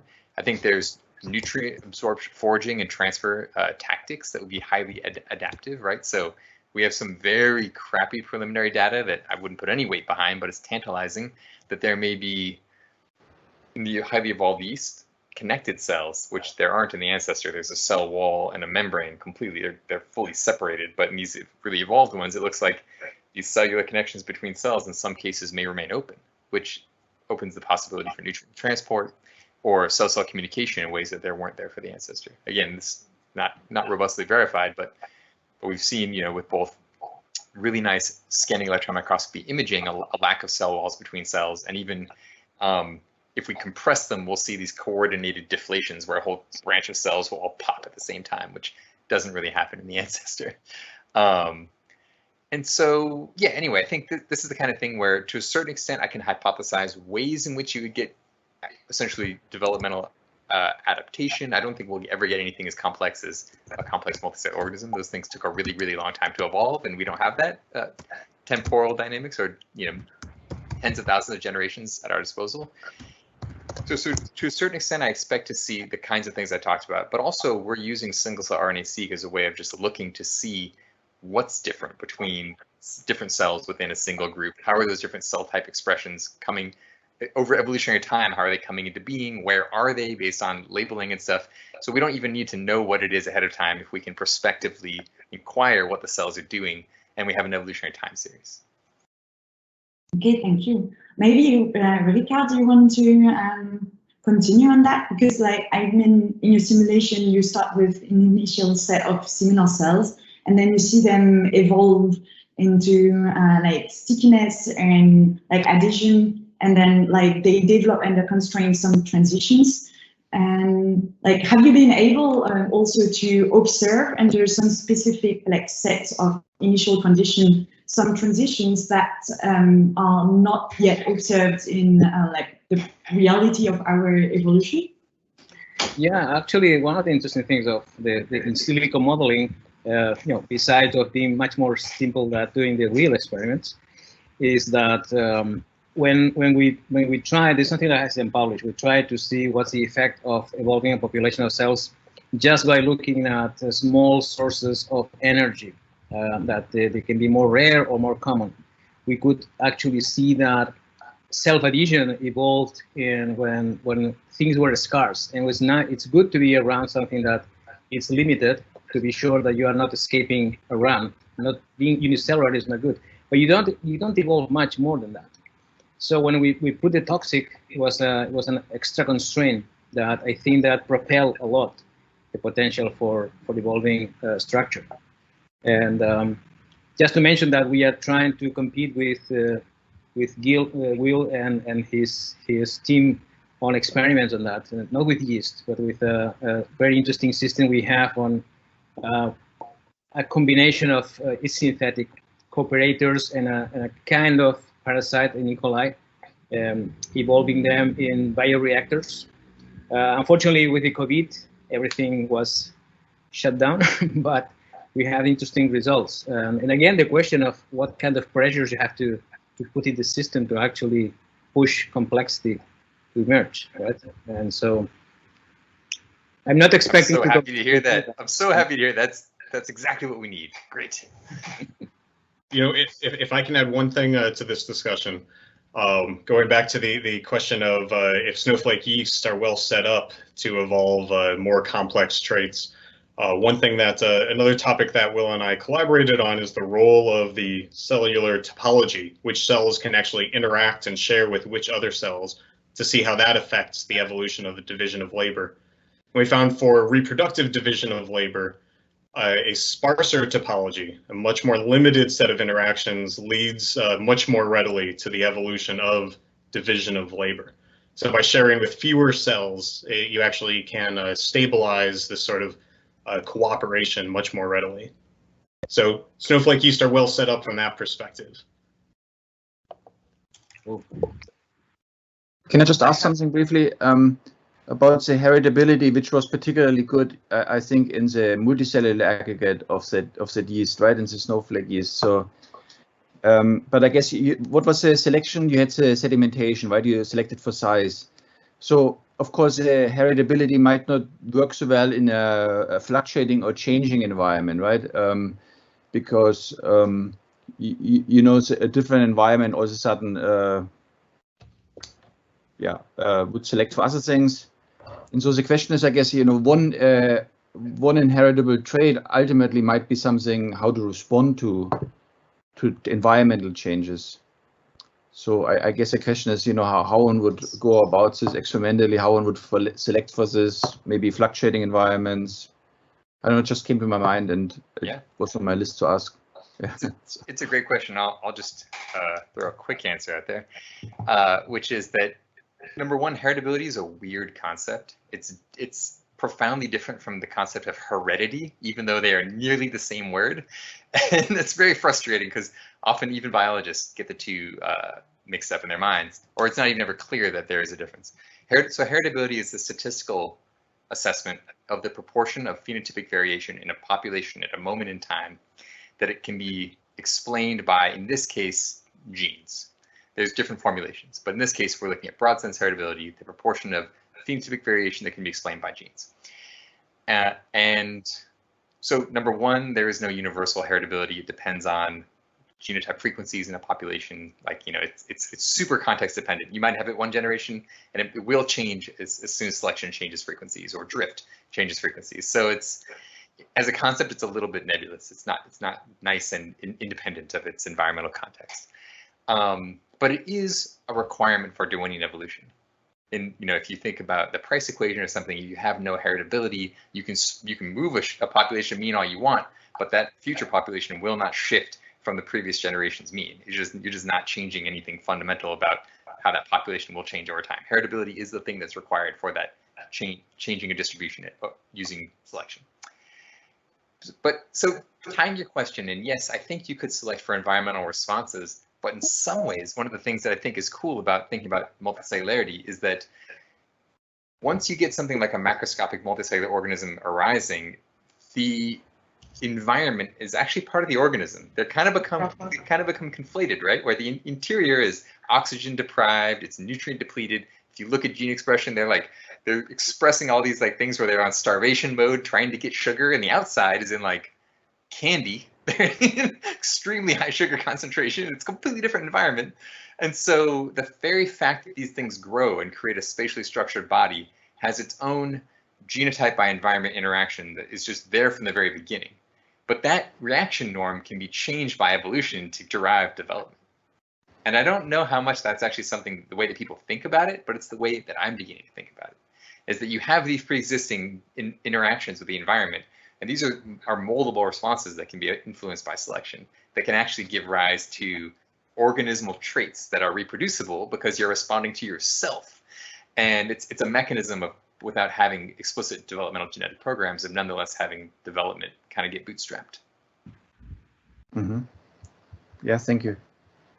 One quick thing I might add to that is, to some degree, snowflake yeast already are evolving in fluctuating environments where during the day they're in this shaken tube and competing to use up sugars as quickly as they can. Then at the end of the day, it's a race to the bottom. But it would be definitely a knob that could be turned a lot more. Oh, can I just say one quick thing? Because you're totally right, Peter. You reminded me of something which we have an experiment. It's not yet published, but the manuscript is written so I can talk about it, where we actually provide an environmental cue that tells snowflake yeast whether we're going to select for large size or small size 4 hours later. And the cue initially is unrelated to selection. It's like salts, temperature, nutrients. And they, in 2 out of the 3 different selected conditions, they get very good at using this cue to change their cellular aspect ratio, which changes their group size, which then makes them adaptively plastic, respond with phenotypic plasticity to the future selection that's coming down the road. Actually, I think we did 4 hours at first, then we ended up just culturing them for 24 hours in this different environment, and then having it coupled to either large or small size. And we can go both directions. It's really cool. They can evolve to use the information in opposite directions. So yes, it's not just in principle doable, but it's something which they can harness that information from the environment and utilize it in the multicellular context. Thank you. I may just ask a quick question to Jessica to know how is your slide sharing going? So sorry to interrupt. I just received Jessica's slides. Ah, amazing. Nice. Thank you guys so much for being patient. I'm sorry about that. I'm not sure if it's a combination of some setting problems plus connectivity issues. So if I drop out, the best thing to do is for one of the organizers to exit me. That way I know that you can't hear me any longer. Otherwise I may go on talking for quite a while. And then I will reconnect myself. Okay, so first off, I'd like to thank Sarah, Robert, and the other meeting organizers for a great meeting. This is a topic that is really dear to my heart. And I should start too by saying that this talk builds on some points that Nigel made, and is kind of an answer to Sarah's question of whether theories like renormalization group will be useful in biology. The key, as you will see, as far as I'm concerned, is retaining the concept like renormalization group and realizing it has enormous value apart from the mathematical techniques associated with it. And this doesn't make it metaphorical, rather it says that the existing formalisms are too narrow or rigid. Okay, so on this title slide here, we have the physicist. You can sort of see the image, you'll see it better in a second, John Wheeler, who's inventor of the phrase, it from bit, at a Princeton, and he's at a Princeton Blackboard discussing what nature can be quantized. But as if he were looking at the painter Walton Ford's Falling Bow, which is a fantastic depiction of collective behavior. Okay, can we change slides? Thank you, Robert. So here you can see more clearly the background of this photograph of Wheeler, who's lecturing at his 60th birthday symposium at Princeton. And according to a Kip Thorne obituary, the drawing depicts an explorer's quest to conquer the great unsolved problems in quantum and gravitational physics. And I included it because it's not only quite lovely, it bears on some themes that have come up in this meeting and in some previous meetings recently. When does physics hit its limits? What's an individual? What can be quantized and so forth? And you can see in there, I mean, he's got a picture and of some funny pictures in here that you can take a look at later. Now, I'm starting with Wheeler because he proposed in a paper titled Information Physics and the Quantum, which I think everybody knows, the search for links. And it's a paper, by the way, that he first presented at the Santa Fe Institute in 1989, so in early days of SFI. And the quote in this paper that I love is, all things physical are information theoretic in origin, and this is a participatory universe. Observer participancy gives rise to information. And then he goes on to say, it from bit. Otherwise put, every particle, every field of force, even the space-time continuum itself derives its function, its meaning, its every existence entirely, even in some contexts indirectly, from the apparatus elicited answers to yes-no questions, binary choices. And he goes on to later stress the importance of counting. Now, he also poses as a central question in the paper, a question that is at the core of my research interests and of this talk, and it's the question of collective computation, which is what I work on. And that is, he says, how does a vision of one world arise out of the information gathering activities of many observer participants? But before we get to this question, I want to make a few observations. I often start my talks by saying energy was at the core of 20th century science, and at the core of 21st century science will be information processing and computation and their relationship to energy.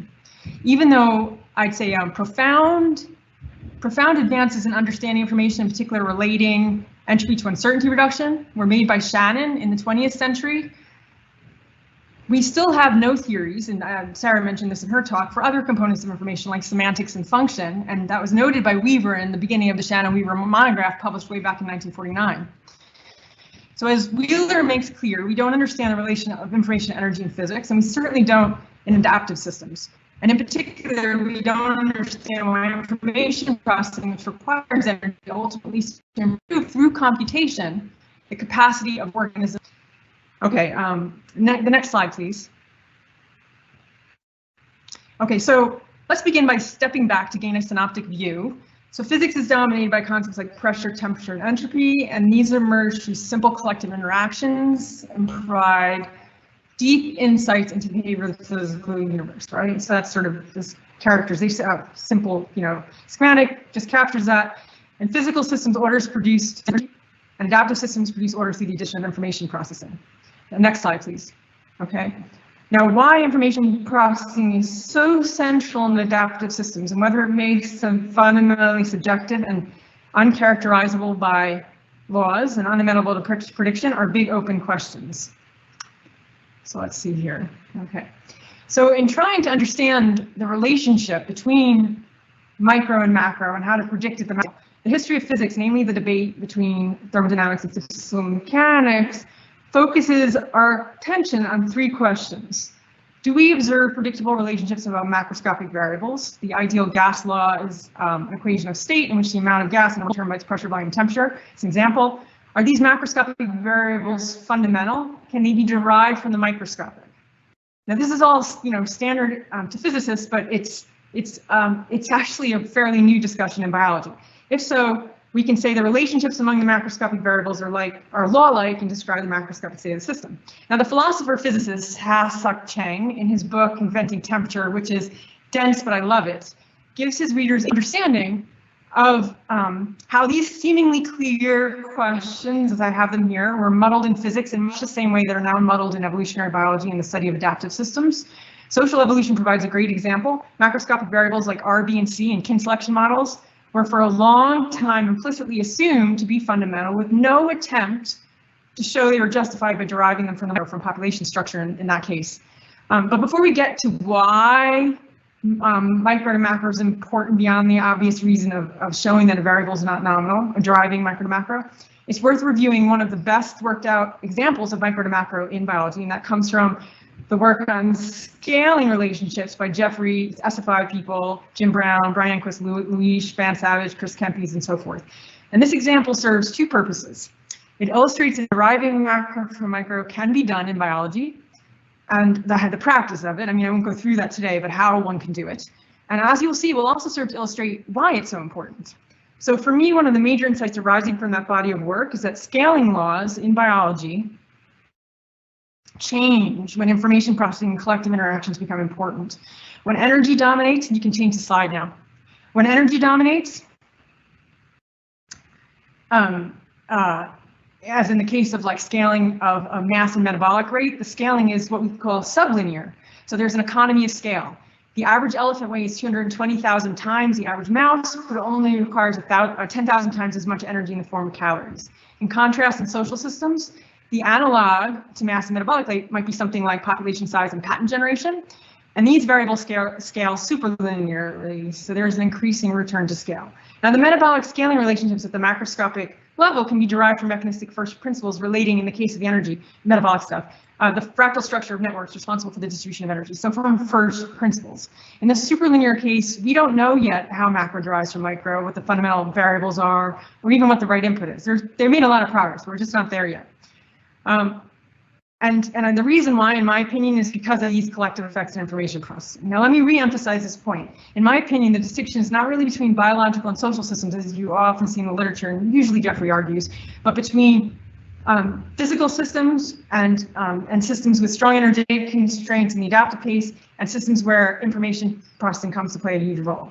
Now, why is this the case? Why do I think this is the case? Well, let's revisit Wheeler, who said, if you recall, how does a vision of one world arise out of information gathering capacities of many different observer participants? It's a fun quote, but what does it actually mean? So my interpretation is the following. I'm going to assert that one of the laws of nature that we will discover residing in Sarah's fourth box is the law of uncertainty reduction.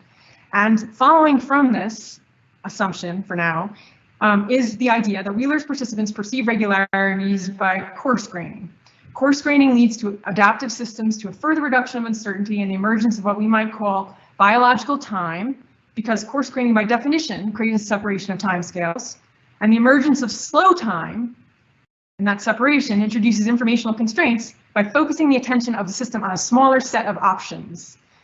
And this allows the emergence of if-then statements, essentially causality, and that in turn allows for strategy, the fit of which can be assessed by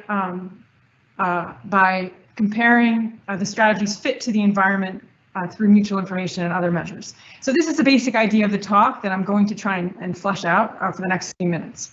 So next slide, please.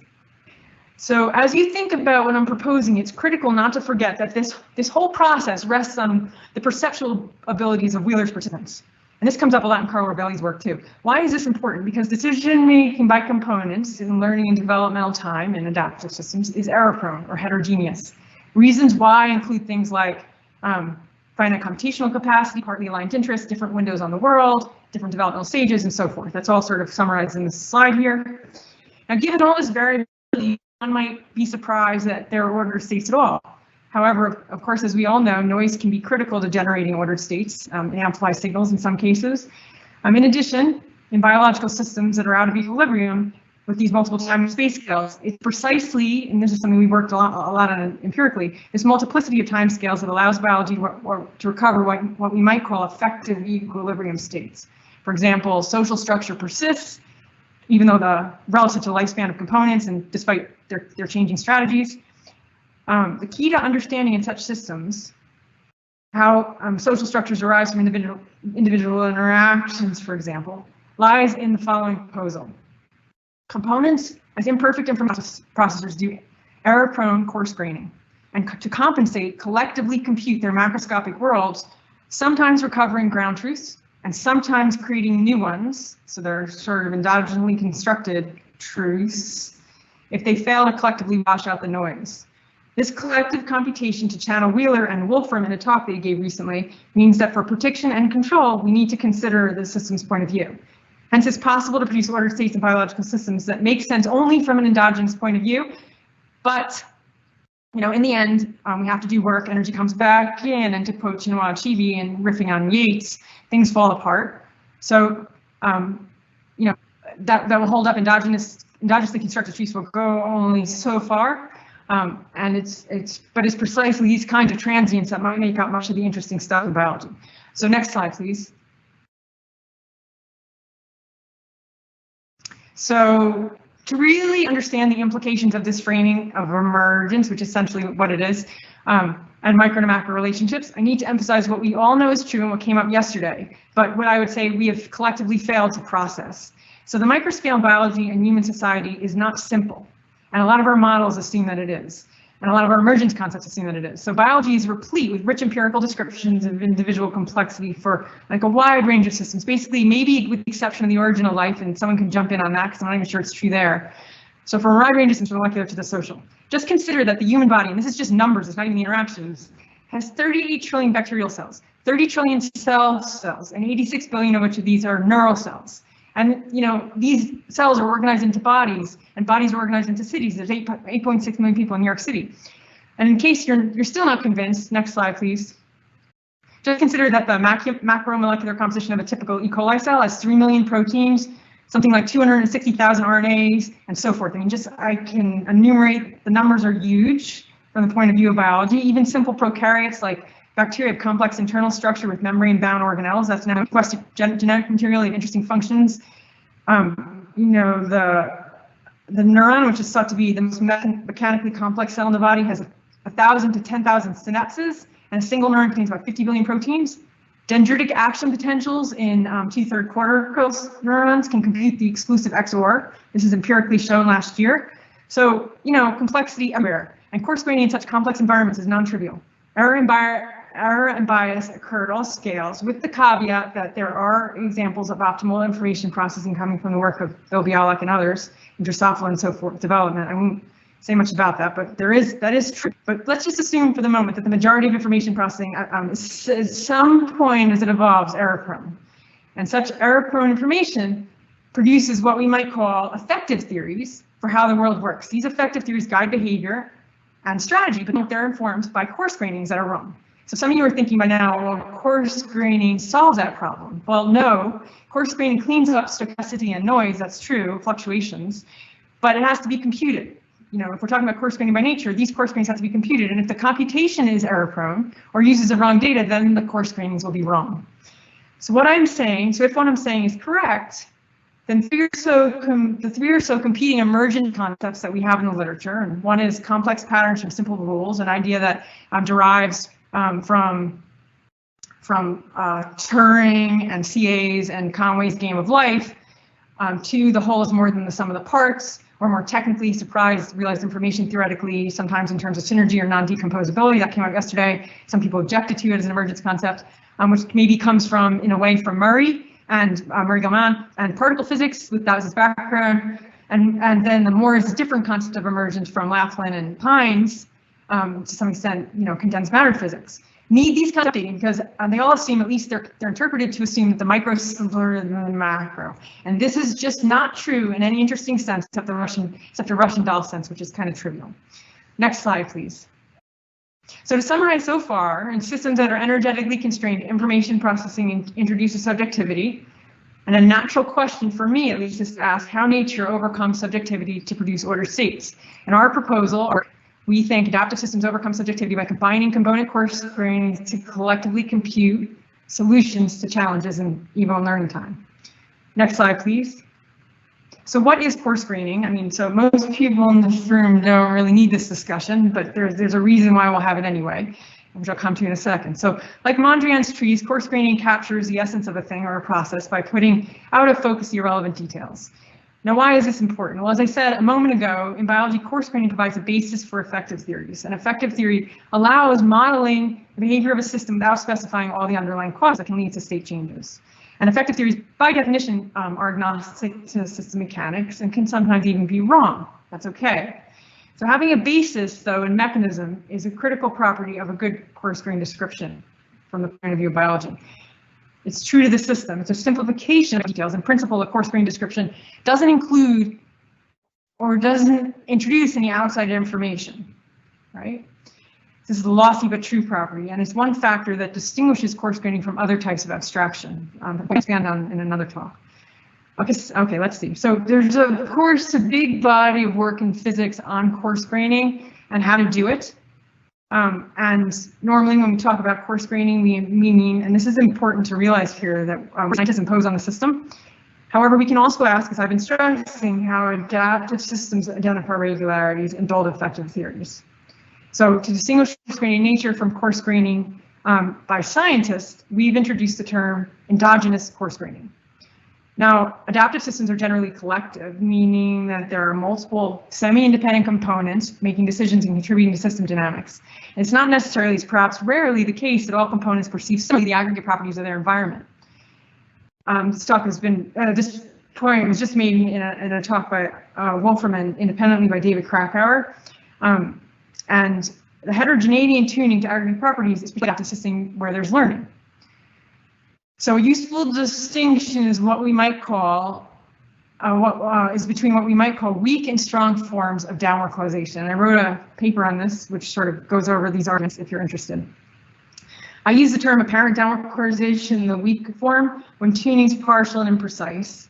So to have this weak form, you only need a few components who are coarse graining and making decisions based on those coarse grainings. It doesn't demand that aggregate properties be correct or even good predictors, just that they're doing it. Furthermore, there doesn't have to be agreement about what the coarse grain should be. And I propose in that paper that this weak form becomes a strong form, effective downward causation with a couple of conditions. One, aggregate properties are predictive of the future state of the system. They're slow variables. The properties are robust to small perturbations. Estimates of the variables are nearly universally used by all components, and there's some, that needs some thought, that statement. Components largely agree in their estimates of these variables. And as the estimates converge, there should be an increase in the mutual relation between the microscopic behavior and the emerging macroscopic. And notice that by operationalizing apparent effective downward causation this way, we avoid violating the materialistic requirement because components are tuning to patterns they perceive, and hence it's the material components. So those of you who think that information can be causal, I take issue with that, and I think it works this way. For discussion. Now, next slide, please. Okay, Walter. So I think you all know Walter Fontana. Of course, there's a lot of work on how nature coarse grains, but the term isn't used, and the motivations are different. And it's basically a central issue of all of cognitive neuroscience in terms of how we learn and update. The Bayes versus frequency debates, the Channel Wheeler again, mentioned that in his paper. It shows up in that literature and in the AI literature. Most closely work things about AI in terms of renormalization, group and information bottlenecks. And it shows up in the behavior literature and work on algorithms for coordinating swarms and Bayesian updating in collective settings. So, coarse graining nature is actually all over the place, but it's not connected to physics yet. And we need a common language so we can do this better. So, but in terms of explicit mappings, there is one to our endogenous coarse graining, and it comes out of, to be honest, this work comes out of conversations with Walter. He uses the term internal coarse graining in molecular systems, and I don't have time to go into this today, but it's a little different. There's no downward causation in his approach yet, and I'm not sure there will be, but he definitely is onto the kind of issue and just has called it internal coarse graining. Okay, next slide. Okay, so how do adaptive systems combine and tune all their competing coarse grainings? It's a universal property of adaptive systems that they're collective, So we've proposed they combine and refine competing coarse grainings through collective computation to produce adaptive outputs that maximizes mutual information with the environment. And we've identified several key elements of collective computation that we think apply to a wide variety of adaptive systems. Next slide, please. So I won't go over this in too much detail, but basically the received signal and action of components at the boundary of the system. There's an output macroscopic property that is functional. In other words, it has consequences for the system or its components through some kind of downward causation. There are algorithms, there are a procedure, a set of steps for mapping input to output in biologically relevant time under the operation of a strategy set that is often collectively expressed as a circuit. And where the strategies have arisen through coarse graining, the strategies in those circuits. So I'm thinking of gene regulatory networks, some of the social circuits I worked on, and some of the neural circuits. And we think you can get a termination criterion in there, or effective termination criterion. that comes about by computation variables that provide, in creating a hierarchy of timescales, provide a stable environmental background against which a system can evaluate subsequent computations. So this is a kind of provisional notion of a termination criterion in biology. Next slide, please. So just to make this more concrete, and this is my second to last slide, I think, or third to last slide.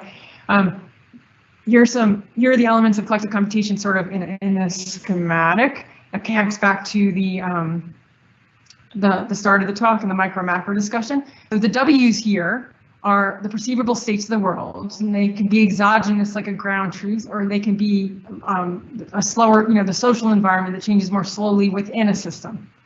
Okay, so that would be sort of a computed variable, like in a monkey's group, the underlying distribution of fighting abilities. The X's are nodes on the microscopic circuit, and they have opinions or strategies that are based on their coarse grainings of the environment.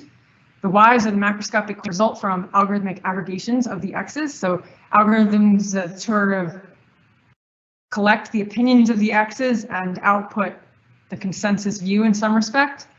Z are the outputs made possible by, so the behavior. So if you know, for example, if you create a social structure that has a sort of power structure where some individuals are really strong, that changes those individuals, the behavior they can engage in, because it changes the cost function.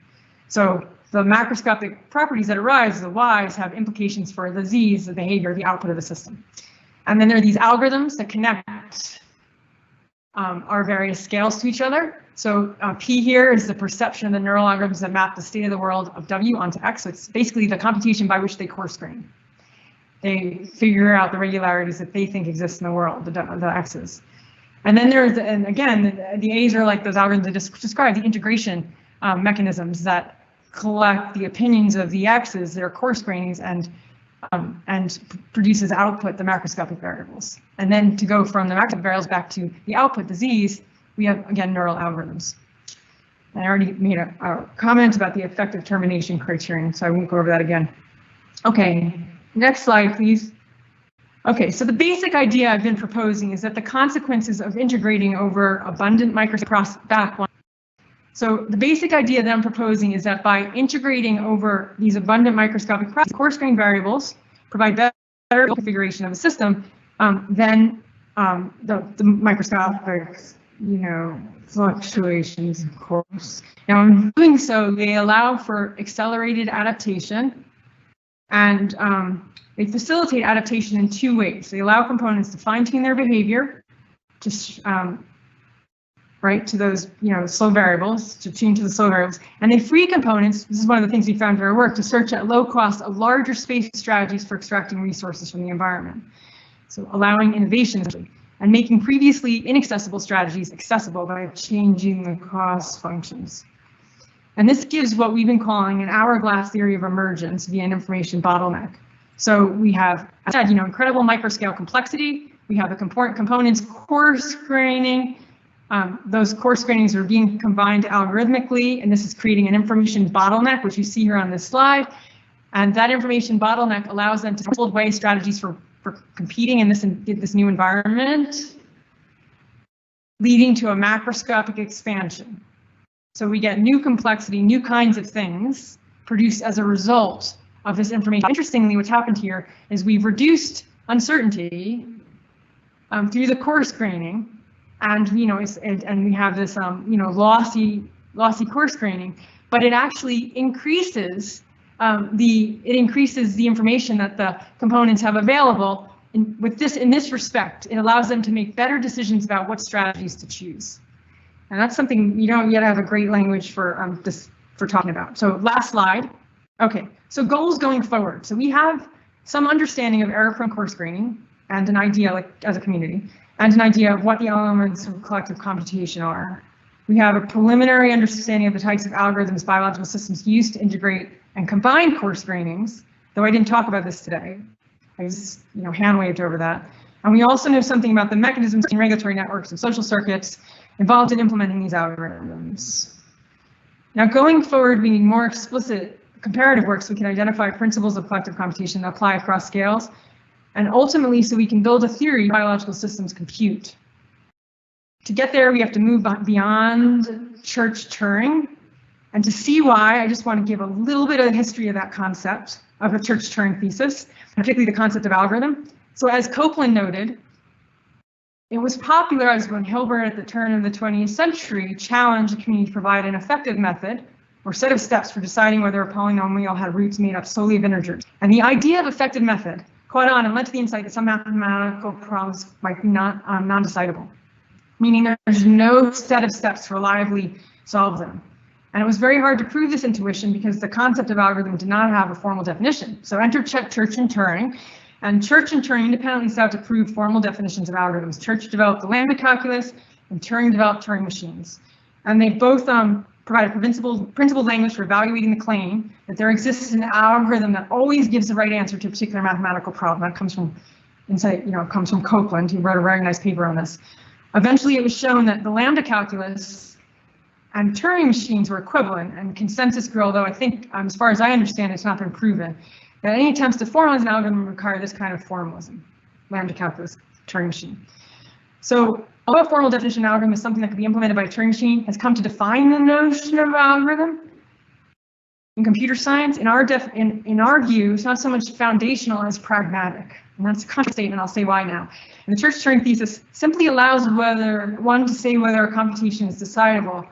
The definition of computable function is somewhat more encompassing. It includes any function that can be computed with an algorithm where algorithm is based on some formal model of computation, whether it's a Turing machine or something else. A computer, is any device that runs programs solving computable functions. So to answer the question, which is often asked in very sort of philosophical and terms with a poor understanding of what it means in computation, in theoretical computer science, what can compute, and more importantly, how does the brain or some other or social system, for example, compute? Requires a similar logic, I would say, to like the Church-Turing, but without the concern about effective methods, which is born out of, I would say, a pure maths and engineering concerns that don't apply out. What we do need is to specify some model of computation that serves as a hypothesis for how the brain, as an example, solves problems, and then show that the brain can solve the computable functions defined by this model of computation. Although the model might be related to Turing and lambda calculus, it needn't necessarily be either. And of course, whether the brain in practice or social system can implement a set of computable functions in biology very much depends on thermodynamic constraints like energy, mechanisms for memory and storage as well. And those kinds of things should be specified in our model of computation.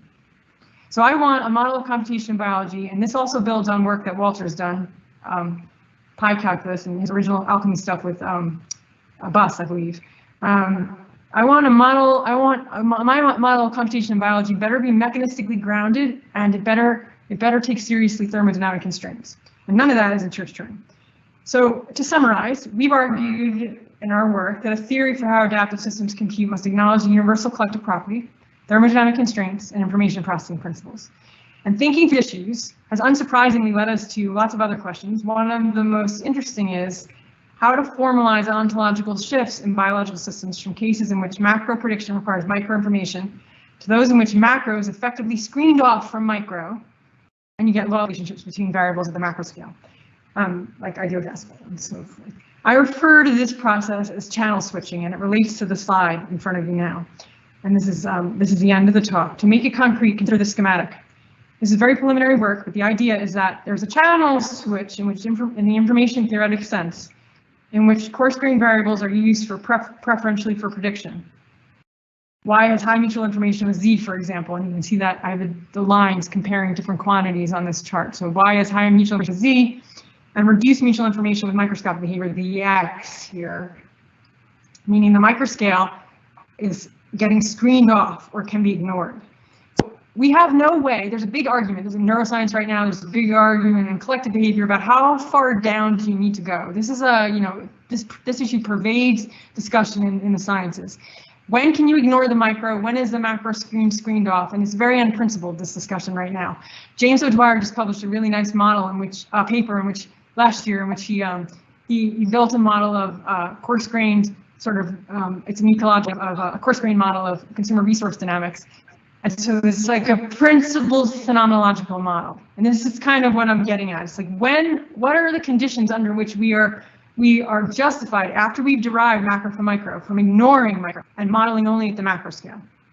And I think we can formalize this information theoretically in terms of these channel switches. And that will answer our question of how far down do we need to go for a particular system. So that's the end of my talk. Thank you very much. Sorry for the mishap at the beginning.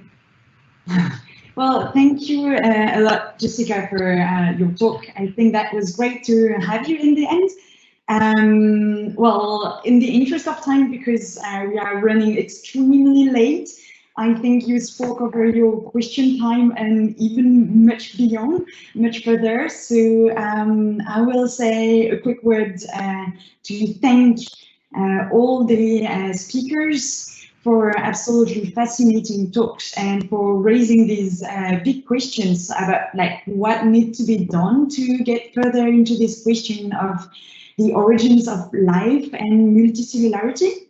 I hope this conference also raised many future interactions and, well, a lot of thrilling perspective for following years. So a big thank as well to Sarah, Chiu Fan and Robert for their smooth organization. Again, to all the speakers for accepting to be challenged during the debates, and to all the public for staying with us and listening until the end. So hopefully see you not through a screen, but face to face very soon. And with this, I say goodbye. Yeah. Bye. Thank you. Also wanted to say Bye. thank you. Thank It was you so really much. fantastic. Hope we can do this one day in person or on Zoom. Sure. And Jessica, also thank you very much for sticking with this Teams app and so on. You know, I really appreciate you hung in till the very end, and fantastic talk as well. So thank you so much. Have a nice weekend. Bye, everybody. Everyone. Bye.